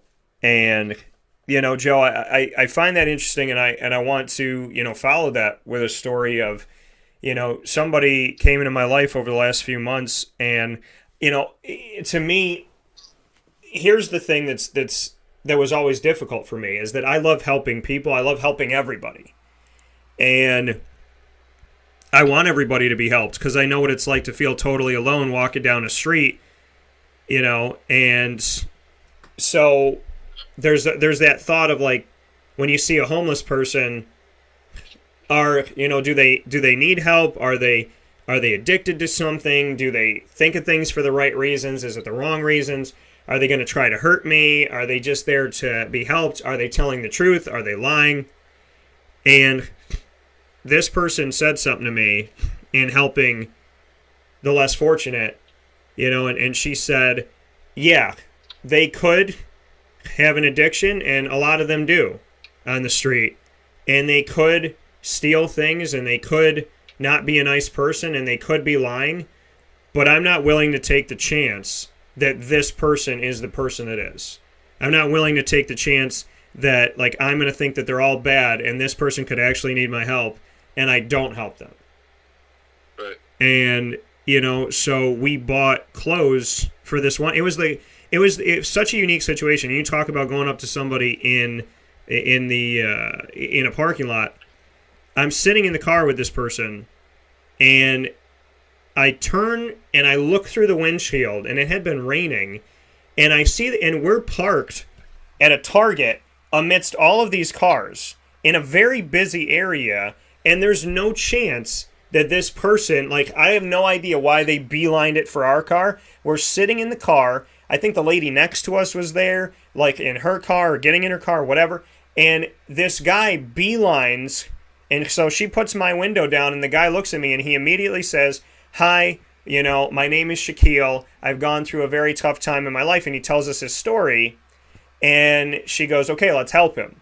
So we get out of the car, and I have no, like, I literally I was turning facing her. I turned back to sitting in my seat, and I'm looking through the windshield, and this guy is staring at me like he knew I was there, like he knew I would help him, and he just walked right to the car like he knew me, and he dead-eye stared me, and we end up going and helping this gentleman, and I just remember, like, we're in there, and she's like, okay, well, he said that this is his pant size and this is his shirt size, and then we found him shoes, and I was looking at stuff that I think are comfortable, that will help you if it's cold outside, and got him socks that were heavy but not too heavy, and got him something to go get a job and a job interview and whatnot.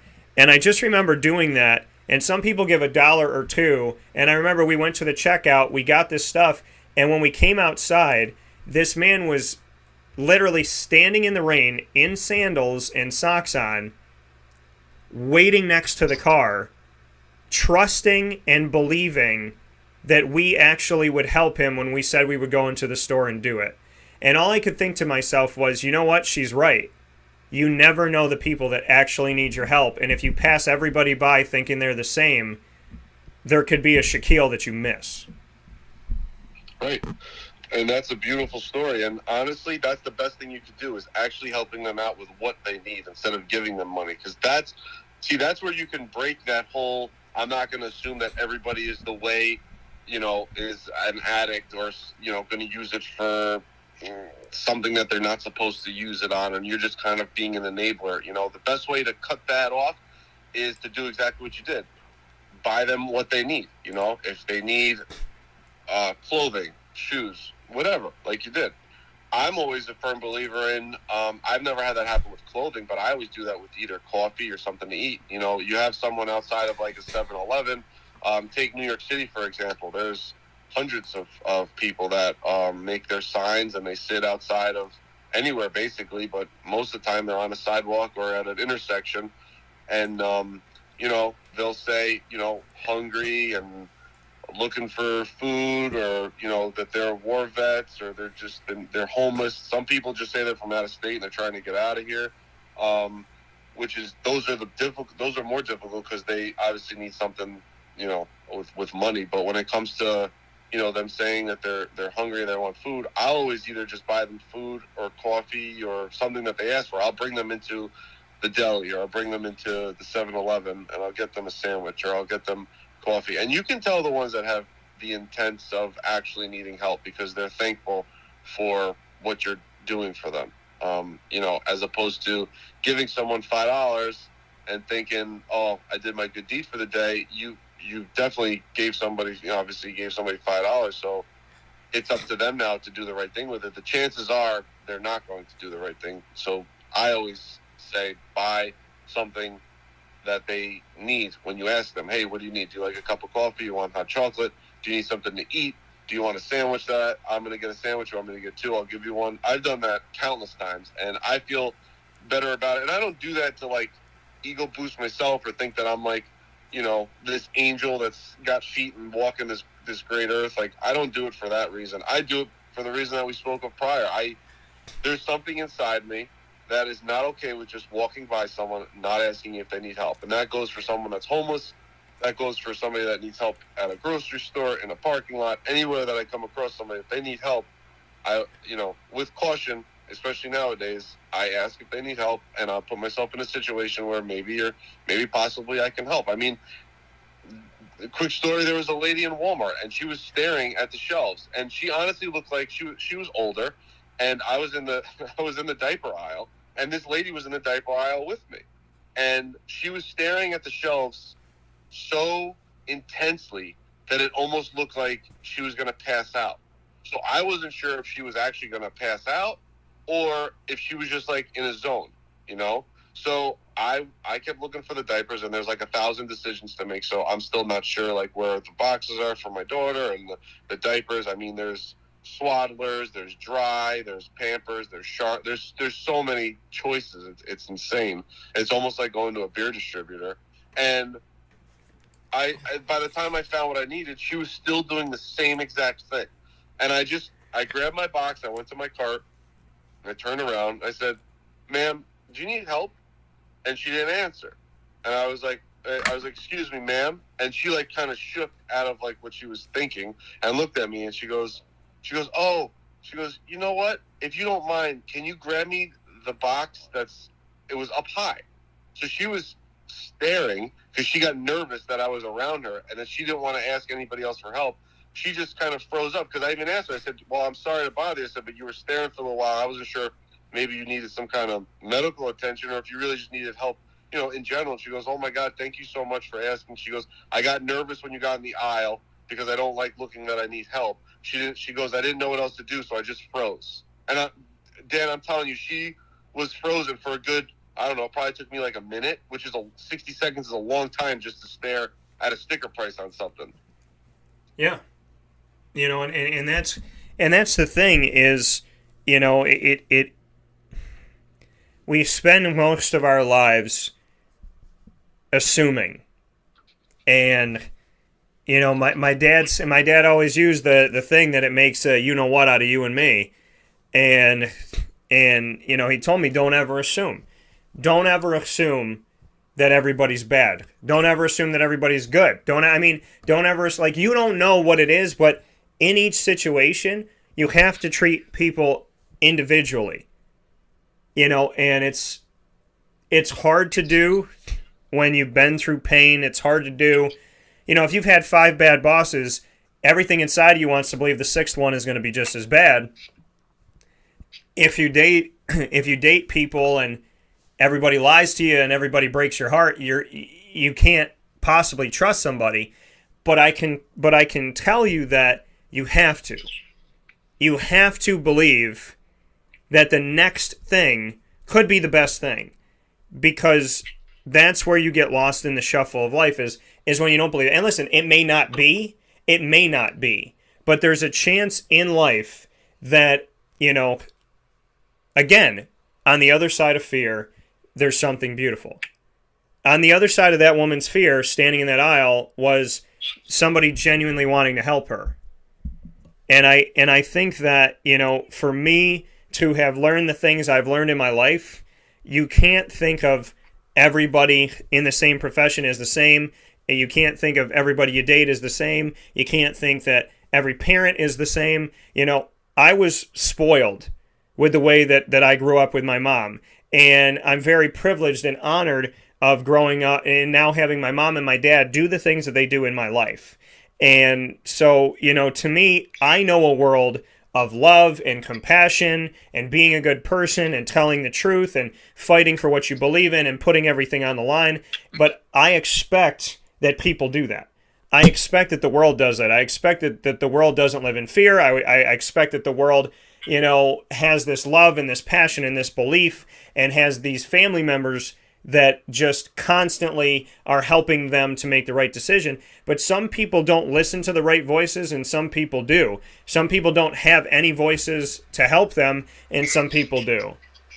And I think what I'm learning about life is it is complicated in the sense of if you come from a good support system and you have a faith in God and you have a good head on your shoulders and you're willing to face fears and you're willing to work hard and you're willing to trust and you're willing to give people a chance, like, you're going to live your life a certain way. But not everybody lives their life that way. And what I've really realized in trying to help other people is that it's incredible the things that people will do for you. And I had somebody tell me that recently of like, hey, why are you so surprised if somebody says this nice thing or does this nice thing for you? Why is it so surprising? I said, because in my life, I don't get that. But in the same respect, there's things that I do where somebody goes, how did you know to say that without anybody saying anything? I said, it's just who I am. So, Joe, I don't know everything, and sometimes I feel like I know absolutely nothing. But I think the best thing that you can do in this world is care about people and be yourself. And if you care about people and you try to make an imprint that nobody else can make because God didn't give your fingerprints to anybody else, I think your fingerprint and your care are the two things that are going to get the right people around you, the right situations, the right things in your corner. I think it just comes down to caring and making your fingerprint matter. Absolutely. And especially being open, touching on you saying caring, that is a huge umbrella of a word. Caring doesn't necessarily mean from you to somebody else. Caring means caring for yourself. It's not necessarily towards somebody else. It doesn't have to be directional. You have to be open to learning new things. If you go into something thinking you kind of have it all figured out, you're going to hit a lot of roadblocks and nobody's going to help you. And that doesn't have to mean a job, and that doesn't mean a process or building something. That literally is your life. If you have 5 people come up to you and 4 people, if out of 5 people, 4 people come up to you and they're like, hey, let me teach you something. And as they walk away, you're telling them, no, I don't need you to help me. And as they're walking away, they're talking to the next person that's about to come up to you, and they're like, no, they don't need help. No, they don't need your help. No, he doesn't need your help. That 5th person is most likely not going to even bother approaching you because they're just going to assume that you're going to give the same answer. So, and I mean that kind of metaphorically when it comes to whether it's advice or you learning something about yourself. In your own mind, you might think these things. You might not have the physical 5 people that I'm talking about. You might have that in your brain to where you're going to train yourself to think you don't need someone, you don't need someone, you don't need someone, you don't need someone. Eventually, your body and your brain is going to start saying the same thing without actually saying it. You're going to give off that vibe. You're going to give off those statements. You're going to talk that way. I learned something extremely valuable. I would say probably like 10 years ago. to where I started realizing that you could learn something from someone. And it was the most outrageous thing. It was changing a tire. And this is where I started realizing that I don't know everything. And because at one time I was younger and I really thought that if I didn't know it, I could figure it out, and I could figure it out on my own, and I could probably do it 10 times better than the person that's going to show me. So another time, somebody had a flat tire, and I went to help them out, and they had everything that you needed, and they didn't have the crank for the jack. And I remember thinking to myself, well, there's really nothing that you can do. And this guy who did not know how to change a tire, this man did not know how to change a tire, and I stopped to help him change his tire. He had no clue what he was doing. So already my mindset was thinking, okay, I'm going to have to take the reins here and do what I do because I know how to change a tire. So the jack has that little hole that spins that obviously jacks your car up. And if you don't have that little bar, it's near impossible. You're not going to be able to do it with by hand tightening it. Or I'll never forget, he took a bolt and he put it through the eye hole, and then he took a piece of pipe that he had in his back. I remember thinking, this isn't going to work. I even told him this. I said, listen, you're going to have to get towed. Like, this is not going to work. And he even told me, he goes, I don't know what you're going to do after this. Yeah. He said, but just try this. And if you try this, maybe this will work. And it worked. And as I was doing it, I remember, it was a revelation for me. Because I said, you know what? I shut this man down so quick in a situation that I had no part of, except for the fact that I drove by and I said, you know what? That guy looks like he needs help. And I stopped. And when I walked out, I kind of walked out thinking okay, listen, I kind of know what I have to do here. Do you need my help? This man had no clue how to change a tire. He had no idea about how the jack was under. He didn't even know where this stuff was. But he had the ability to see what the problem was and think and honestly teach me. I mean, I taught him the majority of how to change his tire, but he actually taught me that if I'm ever in a jam, that's another way that you can get out of it. And I remember thinking to myself, even if I go through every day and I feel like I'm okay with my knowledge and what I know, if you see somebody and you learn one thing from someone every single day, and it could be small, it could be the way that you talk to someone, it could be a saying that you really like that you feel like can really change someone's day, or a mindset, or seeing them do something. If you could learn one thing, if you imagine how many days there are in a year, and then you multiply that times however long you're here, you can learn in abundance, and it's not even something that you need to do. It's something that you can learn from somebody else. Yeah, and that's what it comes down to, is knowing that you can learn something and knowing that you can teach something. And normally in my life the lesson has always been for me. I should have done that. I could have learned that. I could have tried that.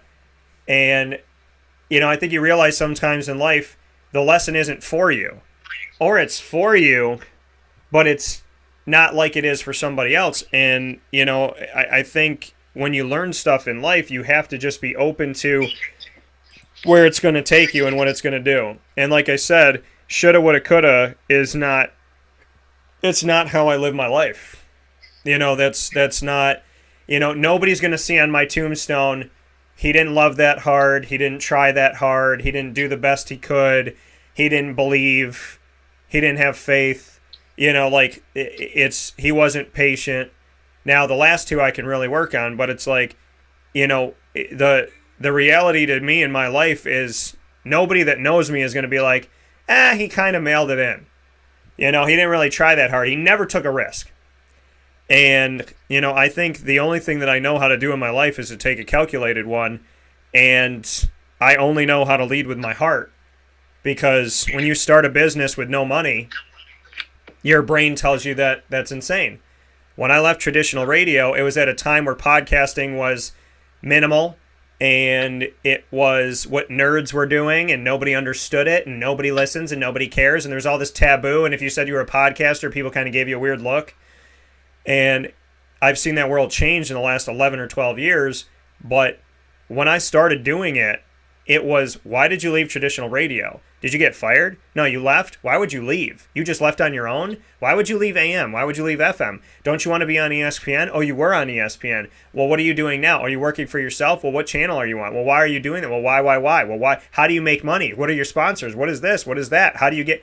And nobody understood it.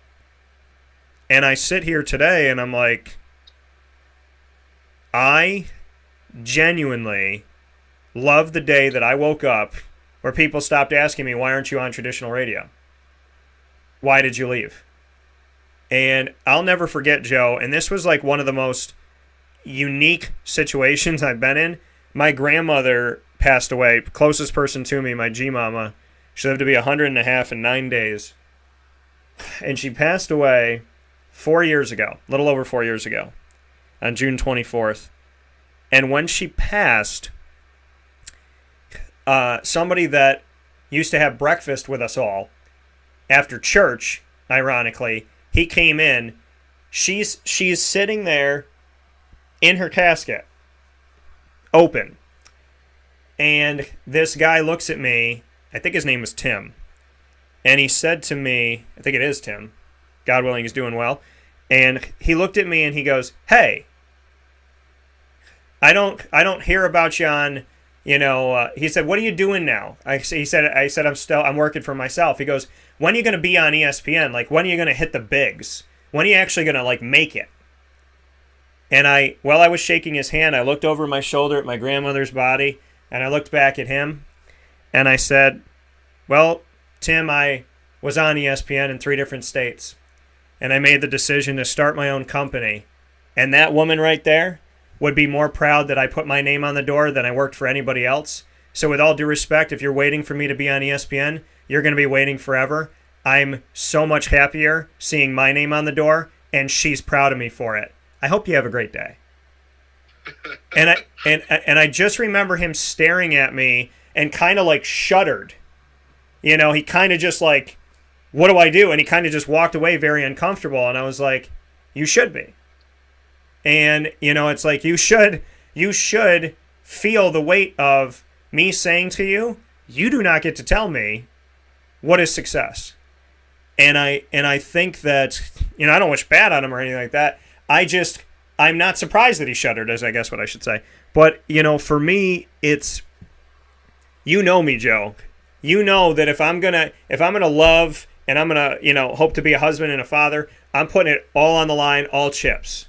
If I'm starting my business, all on the line, all chips. Every MU Courtside, didn't matter how many shows we did, didn't matter who the team was, didn't matter how we were doing, all on the line, all chips. And that's the only way I know how to play. And it's calculated risks. See, people think, well, you put your chips on everything, you're going to lose all your money. No. It's a calculated risk. Because I pay attention, and I do the best I can. And yeah, some things work out the way that you want them to, and sometimes they work out better. But the reality of it all is I only know how to put my chips out there and to put myself on the line. And when people meet you and they go, wow, like, I've never met somebody like you, or I don't understand how you have that faith or that confidence. I said, listen, if I'm going to die today, if this is going to be my day, this is it for me, then, I want to go out knowing that I put all my chips on there. If Thanos comes down and he's got the gauntlet with all the Infinity Stones in it and he's about to snap, I want to know that I'm going to stand up against him, and I'm not a Titan, and I don't have Infinity Stones, and I don't have the power to change the universe with all of this stuff, but I have God, I have my faith, I have my belief, I have my support system, I have my talents, and he's going to have to kill me. And that's just how I live my life, is unless you're putting your chips forward and you're actually playing, don't talk. If you're one of the 90,000 people in a stadium but you're not one of the 22 on the field, don't talk. If you're not willing to get around the corner and past the devil and see that God has a gift in the alleyway, don't talk. Because there's a lot of talkers and not a lot of doers. And the only thing that I'm concerned in my life is if you want to be in if you want to be in my circle and you want to be around me, you have to understand that I play, I put my chips down, and I'm very purposeful in where I put them. We'll take a step aside for a fast break. We'll come back, and Joe and I will talk some about the sports world and wrap things up right after this.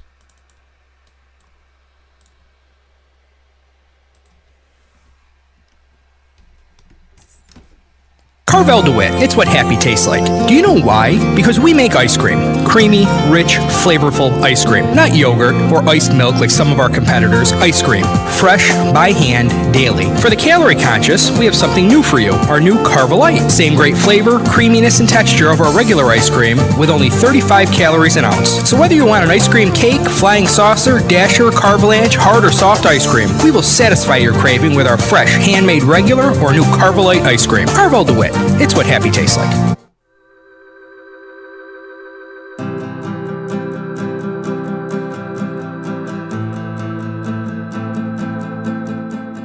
Café Kubal offers same-day local delivery of our products, offering no delivery charge for Onondaga County. Shop cafekubal.com for fresh roasted coffee beans, cold brew, travel mugs, and all your essential Café Kubal needs. Café Kubal, coffee for the soul.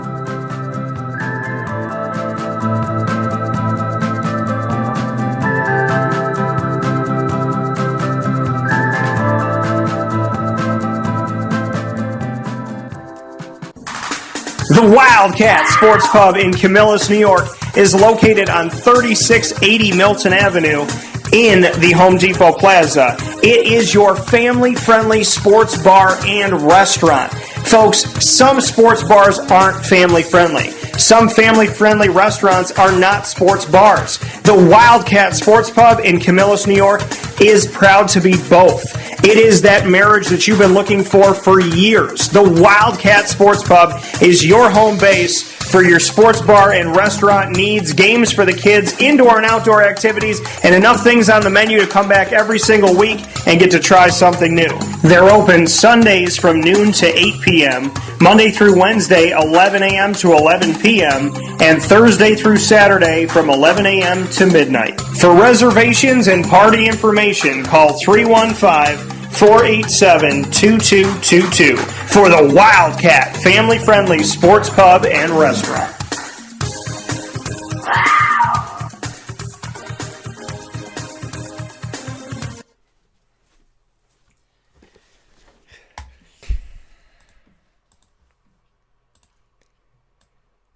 Welcome back here to Wake Up Call with Dan Tortora on wakeupcalldt.com, your one-stop sports shop, and on mixlr.com/wakeupcalldt. I want to give everybody a note here. We're going to have some interesting stuff going on the next few days here. Wake Up Call tomorrow will be a little, this week it's going to be a little bit different.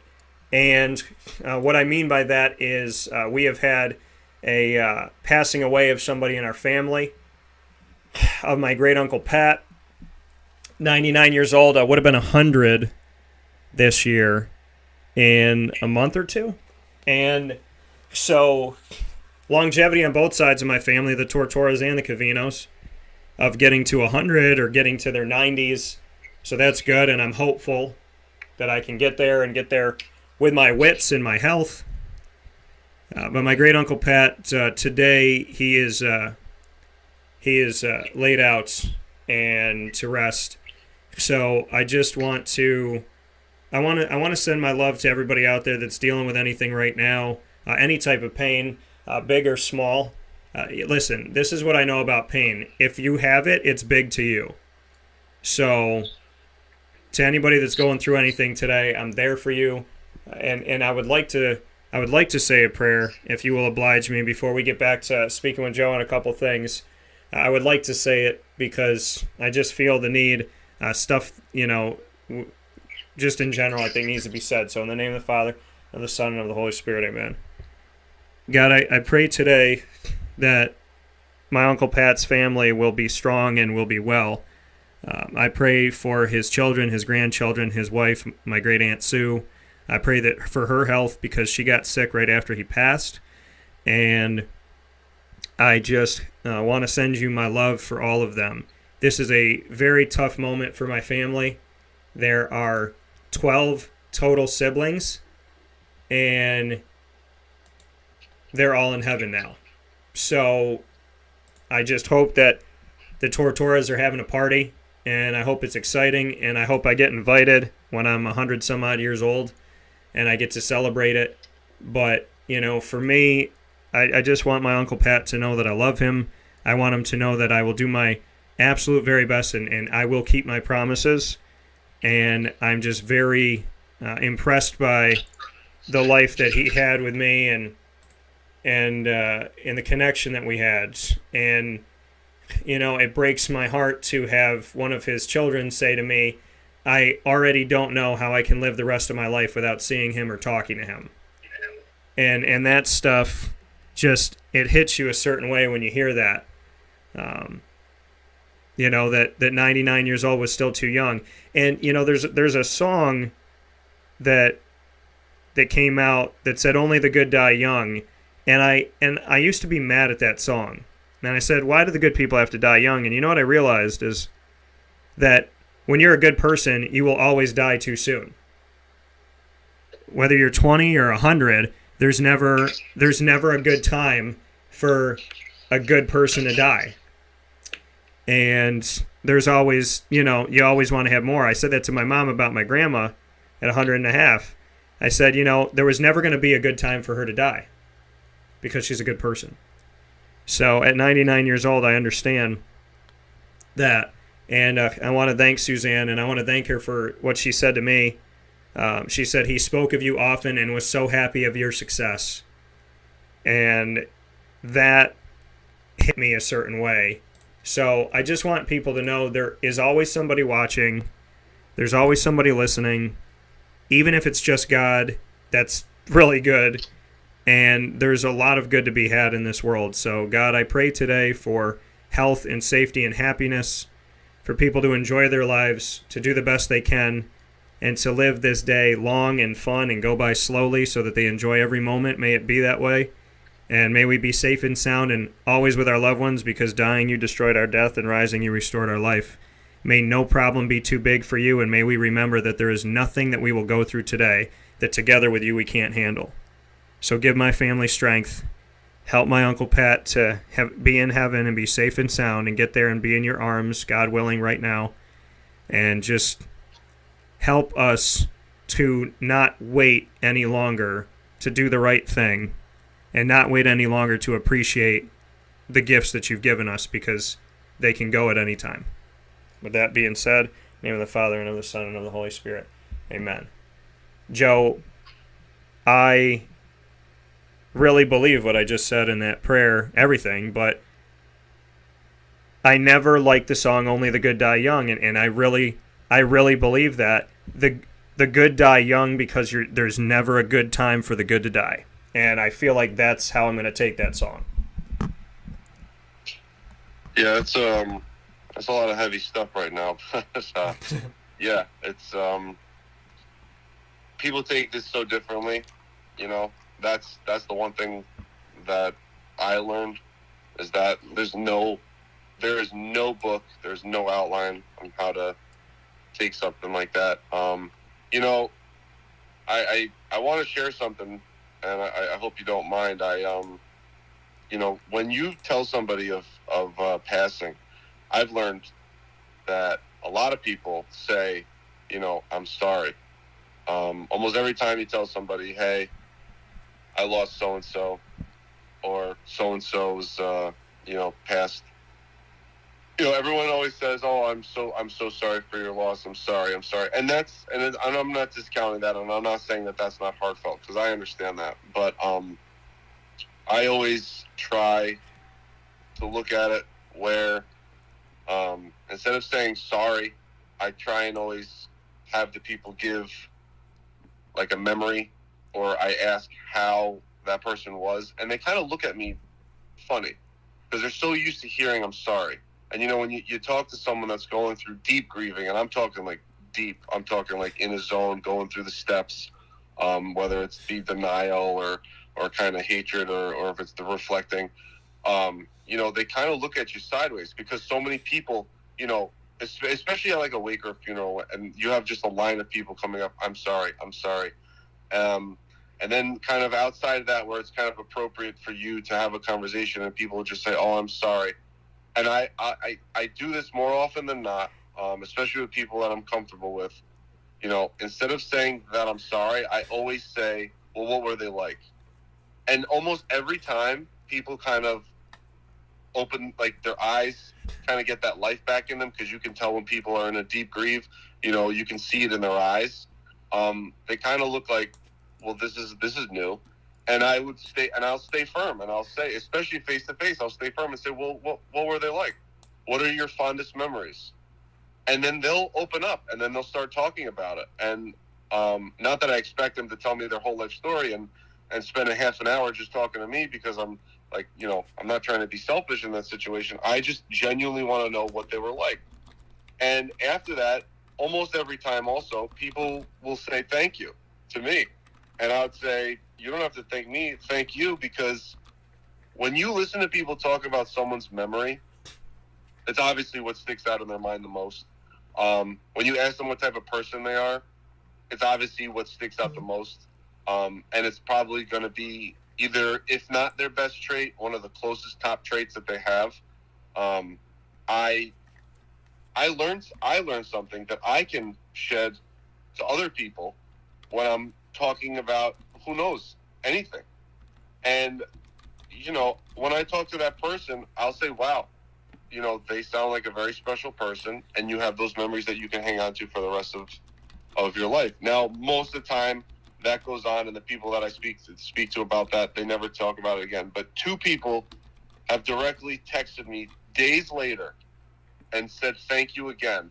And when I wrote back, no need to thank me, they reiterated, you do not understand how much that helped me start the process of remembering the fact that I have good memories. Yeah. And honestly, I feel like, listen, I'm in no position to talk about grieving. I'm very fortunate. I'm not trying to jinx myself. I'm not trying to put harm on the family, but I have my grandparents. I have ones that are very sick right now, and that unfortunately I feel is going to change for me. It's inevitable, but I do feel like it's going to change quicker than later. But I'm blessed with that. My kids are able to meet their great grandparents. My wife unfortunately lost her mom at an early age, so I was actually never even allowed to meet her, and she's missing a lot in our family. But my wife has her father, and we're just blessed with people around us. Now, when people find that out about me, they almost turn to me and say, well, you don't really have a leg to stand on, because people that are close to you, they're still around. Oh, yeah, that's true, but that's not really true, because you don't also know friendships that I've grown that I've lost, other family members that are really, really strong to me, like you're going through now with your uncle. These are relationships that people don't understand the bond that you have. And honestly, if you can remember the good, and that can really press on, and I don't mean just to get past the grieving state, I mean to live your life, because that life is technically not here, but it will always be inside you, if that makes any sense. Yeah, and that's the thing is, how do you embody it? How do you keep it going? How do I keep my grandmother's mission alive? What would she ask me to do? And I think that that's something, like in a situation I'm in right now, to say, if my grandmother was here right now, what would she say to me? And it would be very simple. And to just know those words in my heart and remember them, I think it's incredibly important. So, I tell people all the time, listen, I don't know what to tell you about everything. I don't know the answers to everything in life. I don't sometimes I feel like I don't know anything. But if you pray and you're a good person and you just pray to God and say, God, guide me where you want me, bring me to where you need me, and just try your best. There's something to be said about praying and trying and hoping for the best, and just trusting that, true love never dies, And so even when somebody passes away, their love does not die. It's what continues. You know, it's something to be said that my grandfather's passed away almost 30 years ago, and I think about them every day. That's love. There's something to be said about my grandmother's having Alzheimer's or dementia, and they remembered who I was. You know, people wait years for breakthroughs like that. People wait years for the 10-second breakthrough like that. Well, and that's the thing. There was something that my grandma did. My dad's mom, I called her Gammy Miller, and there's something that she did. I went to visit her in the nursing home one day, and she was sitting in her wheelchair by the piano, and I went over to her, and she wasn't talking, and she was just staring. And I went and I knelt next to her, and I put my head on her shoulder. And she put her head on my head. So I rested my head on her, she rested her head on me. And I heard her whisper to me, "I love you." And I looked up at her, and she didn't say it. But I could hear it in that move to put her head on my head and be at peace. I literally heard her say, "I love you." And that was the day I think I found my ultimate peace with her. And so, you know, there's a reason why, you know, when people say, "Why do you lead with your heart? How can you lead with the heart? Why should you lead with your heart?" I'm going to tell you why. Your heart is the last thing to shut off. When God turns out the light, I don't want to say turns out the light. When God tells you to come home, that's the last thing he shuts off. And when you go through people having Alzheimer's and dementia, and they can remember you, or they can lean on you and you can hear them say, "I love you," when you have that connection, there's so much beauty to that, and there's so much amazing just love to that, to know that, like, the best things in life you cannot describe. And I cannot describe how dementia and Alzheimer's, they still knew me. They still had love for me, and they didn't leave the world without showing me that. And so, you know, I could tell people all the time, if you think that true love is impossible, I can prove to you it's not. And if you think that your head is more important than your heart, I can prove to you that it's not. And your heart is really the only thing you have. When they were trapped in their own body, their heart persisted. And my grandmother, my other grandmother at 100 years old, was still giving me advice. So, with dementia. So the best things I can say to you is lead with your heart, trust in true love, and understand that there's a reason why God shuts your heart off last, is what I would say. Yeah, this is some powerful stuff, man. I wasn't ready for this. So, I wasn't either. I never know where I'm going to go sometimes. No, it's good stuff. It's powerful. It's like, it really will get you thinking. You know, like, everyone goes through this, and everyone struggles with it. You know, it's tough. I don't always want to be in someone else's shoes, but I try to put myself in their shoes so that I could somewhat relate to them. You know, the first thing I'll do is I'll tell you, I'm not sure exactly what you're going through, because the truth is, I don't. I could say that to you for anything. I could say that to you for if we go out to eat and you get a meal, and I'm like, "Oh, I know how you're tasting your food." I don't. I have no idea.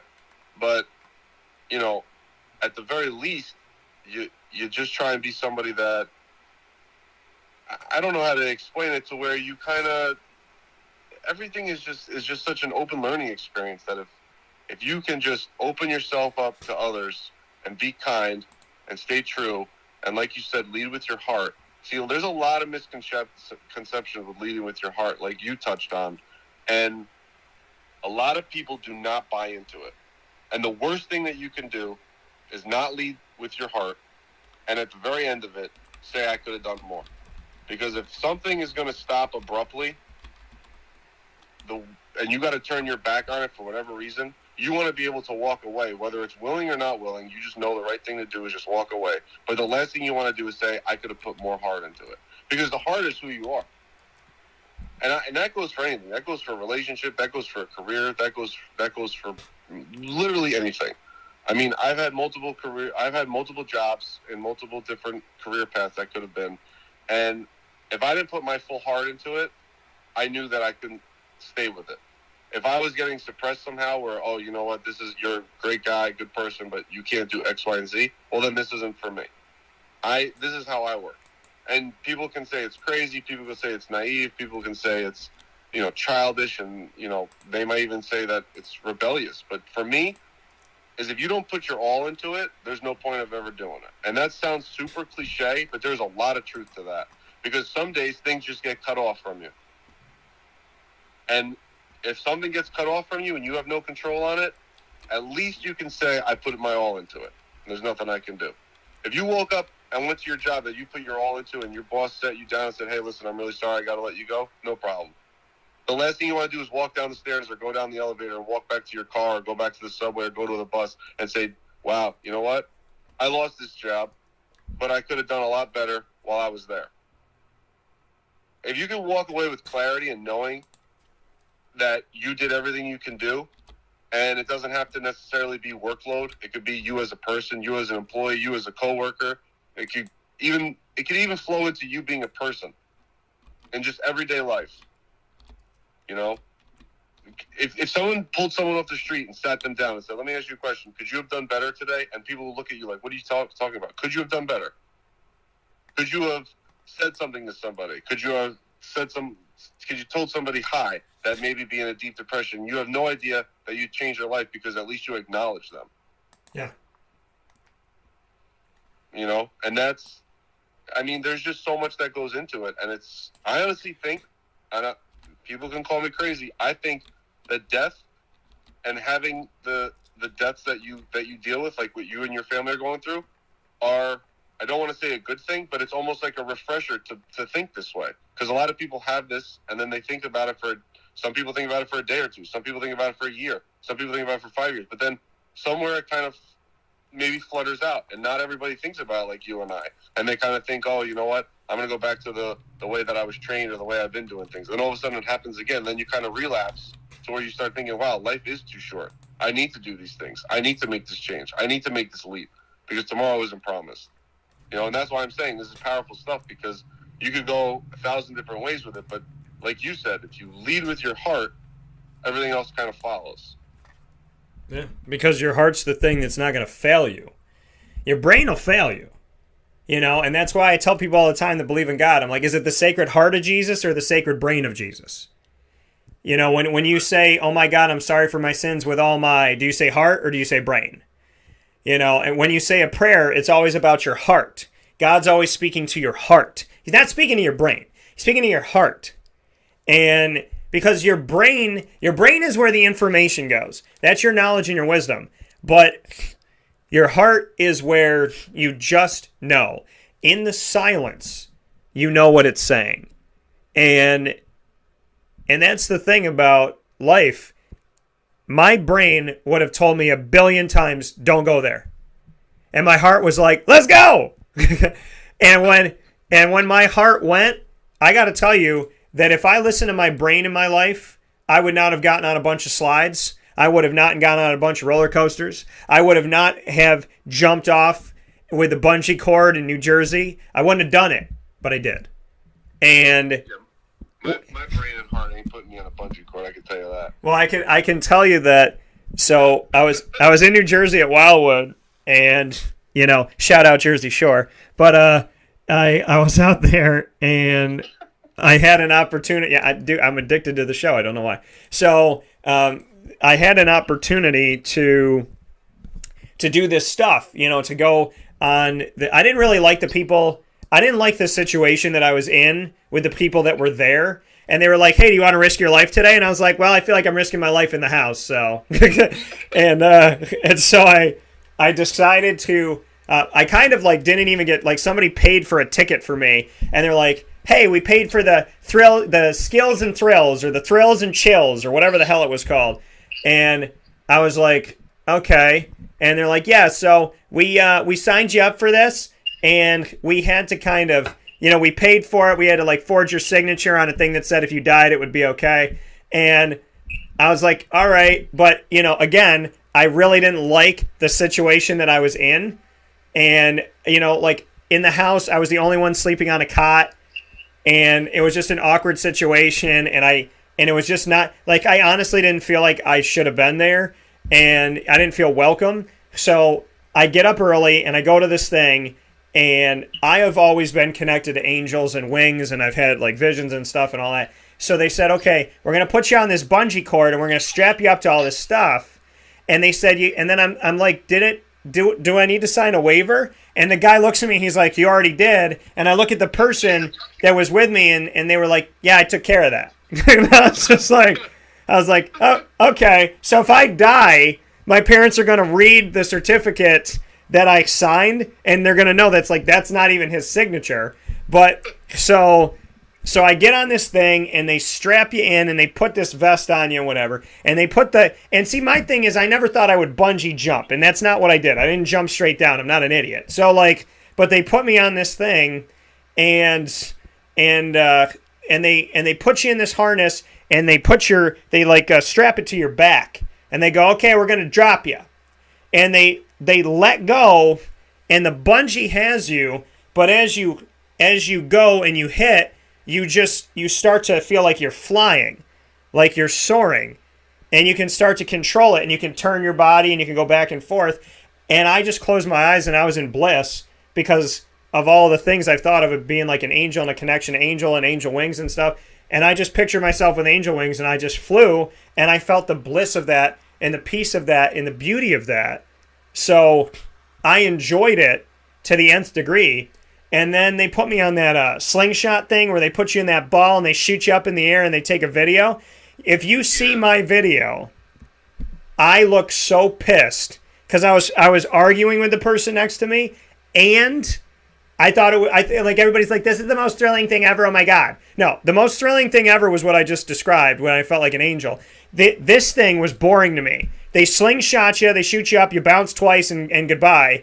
If you watch... They showed us our video, and they showed my face on the video, and the person that was with me was like, I can't even purchase this video because you look miserable. And I'm like, because I wanted to look exactly how I felt. So, like, I can't lie about my feelings. But no, I remember doing that day. I remember, like, putting it all on the line and not being afraid to take a jump. And one of my favorite movies is Hitch. And Hitch says when he realizes he's in love and he's been pushing it away forever and all this. If I'm ruining this movie for anybody, the movie came out like 700 years ago. But in the movie Hitch, he realizes that he's been teaching people how to date people, but he hasn't been doing it himself. And he's been literally training people on how to open themselves up and be worthy of love and appreciate love and be themselves and love it. Like, he taught them how to not be afraid. And yet he is the most terrified when it comes to love. At the end of the movie, he realizes he's in love and he says to Eva Mendes, being in love is like jumping and hoping to God you can fly. Or else you're wondering on the whole way down, why in the hell did I jump? And so all I can tell people is my heart put me on a roller coaster. My heart put me to start my business. My heart put it all out there. And if my brain had been leading my life for the last 35 years, I'd be working in a dead-end job in a cubicle, and I'd be sitting in my house never wanting to go outside. So I think the moral of the story is you got to lead with the last thing that shuts off inside of you. There's a reason why God shuts your brain off way before he shuts your heart off. Yeah. So, final note, Joseph, sports-wise, since you're close to the island, Yankees, Mets, let's discuss. Now that baseball has passed its midway point, what are your thoughts? Well, the Mets really had a couple tough losses coming off the halfway point. And, I know the Yankees are playing better. I know Stanton's going to come back. Hopefully he can turn a corner for them. I got to try and get my brain on track here with sports now because it fluttered out into the the world where we just were. But I know the Mets won yesterday, which was they needed that win. I'm sorry, I don't know who's listening that thinks I'm crazy for saying that, but to me, yesterday was a must win, and they almost lost. I mean, you're playing the Pirates. Anyways, I think, I'm telling you, I'm going to stay with my stance that I did last week. I think the Yankees are going to surprise people towards the second half of the year. I really do. I think everyone hates on them, and I think that if they can pull it together and they can grow some chemistry and they can get a solid lineup that's going to stick around, put aside all the injuries. Like I was trying to talk to someone yesterday about that. They keep on saying, oh, the injuries are big players and they can't come back from that. That's not true. These are professional ball players. It's the next man up mentality. Yeah. And that goes across the board. But for the Yankees, it's different.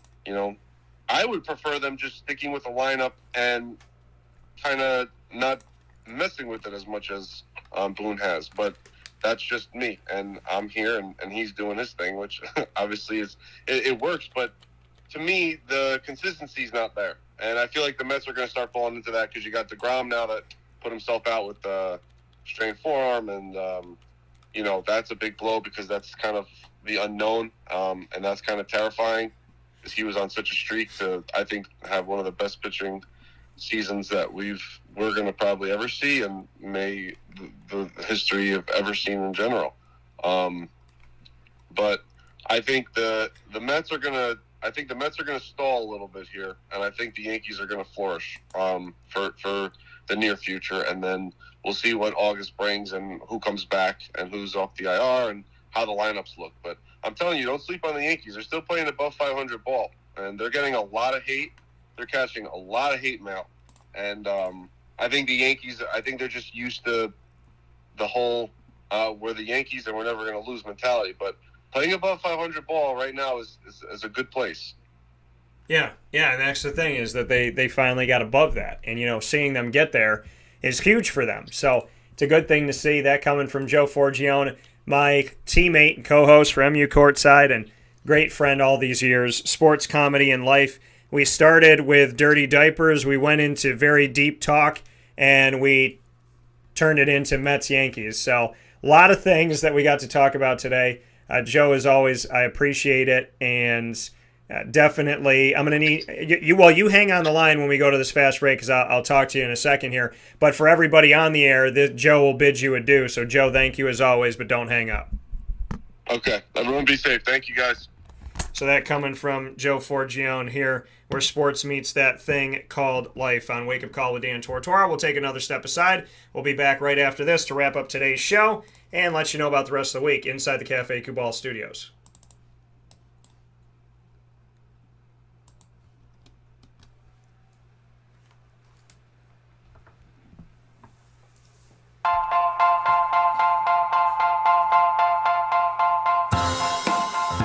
Cafe Football Mobile Cafe brings the cafe experience to you.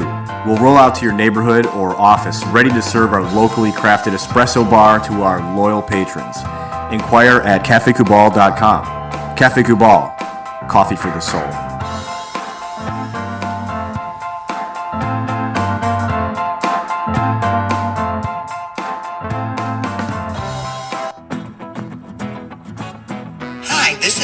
From Mother's Cupboard, home of the whole frittata. We are open daily 6 a.m. to 1:30 p.m. For takeout orders, call 315-432-0942 and tune in to Wake Up Call with Dan Tortora for our monthly food challenge and try our Wake Up Call signature menu item available 7 days a week. Here at Mother's Cupboard, we are Central New York, and it's our honor to serve you.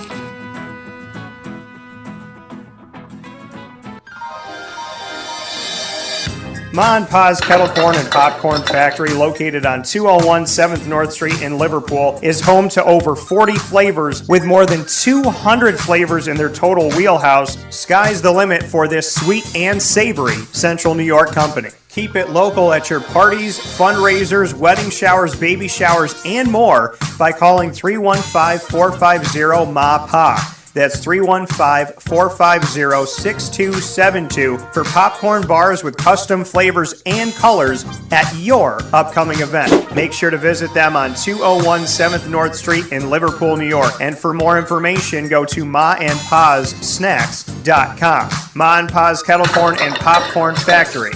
How corny are you?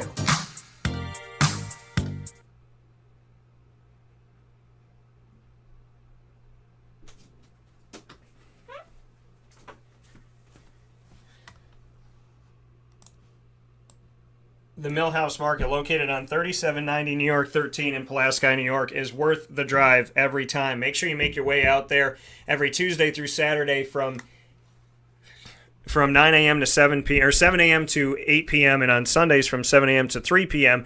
out to the Millhouse Market. Download their app by going to the Google Play or Apple App Store and searching Millhouse Market. And once you have that, you will have everything at your fingertips, including the sandwiches named after the families that helped to settle today's Pulaski, ingrained in our community and ingrained in our taste buds. There is nothing like the Millhouse Market.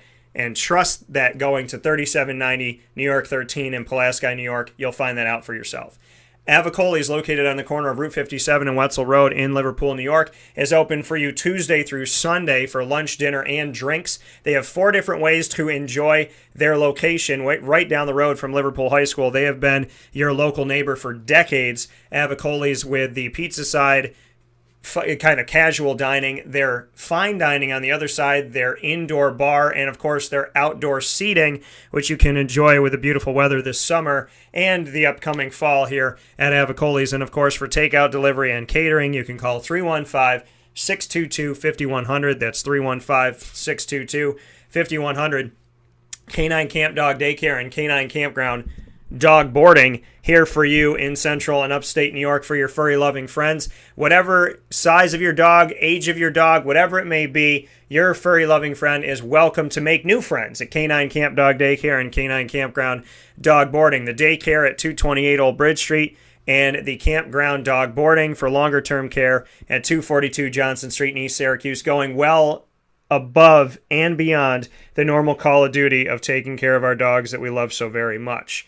PB&J's Lunchbox, located on 663 Old Liverpool Road in Liverpool, New York, now has their street side cafe for you. You've been able to enjoy everything about PB&J's Lunchbox by following their food truck all throughout the community. Now you have the opportunity to go straight to them and to enjoy them Monday through Saturday from 9 a.m. to 7 p.m. for breakfast, lunch, and dinner served daily. Breakfast for dinner, dinner for breakfast, whatever you would like and whatever you fancy are right there at PB&J's Lunchbox. Minutes from the Thruway, the Highway, Onondaga Lake Parkway, and Destiny USA. PB&J's Lunchbox, home of the award-winning grilled peanut butter and jelly, and so much more.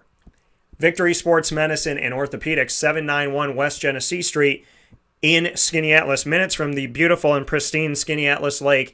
It is your home for any injury from head to toe. Victory Sports Medicine and Orthopedic, treating your entire body with preventative care, rehab, and physical therapy, and surgery if need be. Victory Sports Medicine and Orthopedic is led by Dr. Mark Petropoli, and his entire team does something that I've appreciated for almost a decade of being their patient. They care and they listen. And those two things are extremely hard to find when you're looking for the right doctor. Victory Sports Medicine and Orthopedics knows that on the road to victory, it takes time, effort, and enthusiasm, and sometimes baby steps each and every single day to get there. Thank you to Victory Sports Medicine and Orthopedics for helping us find our way to victory every single day, no matter what the injury may be.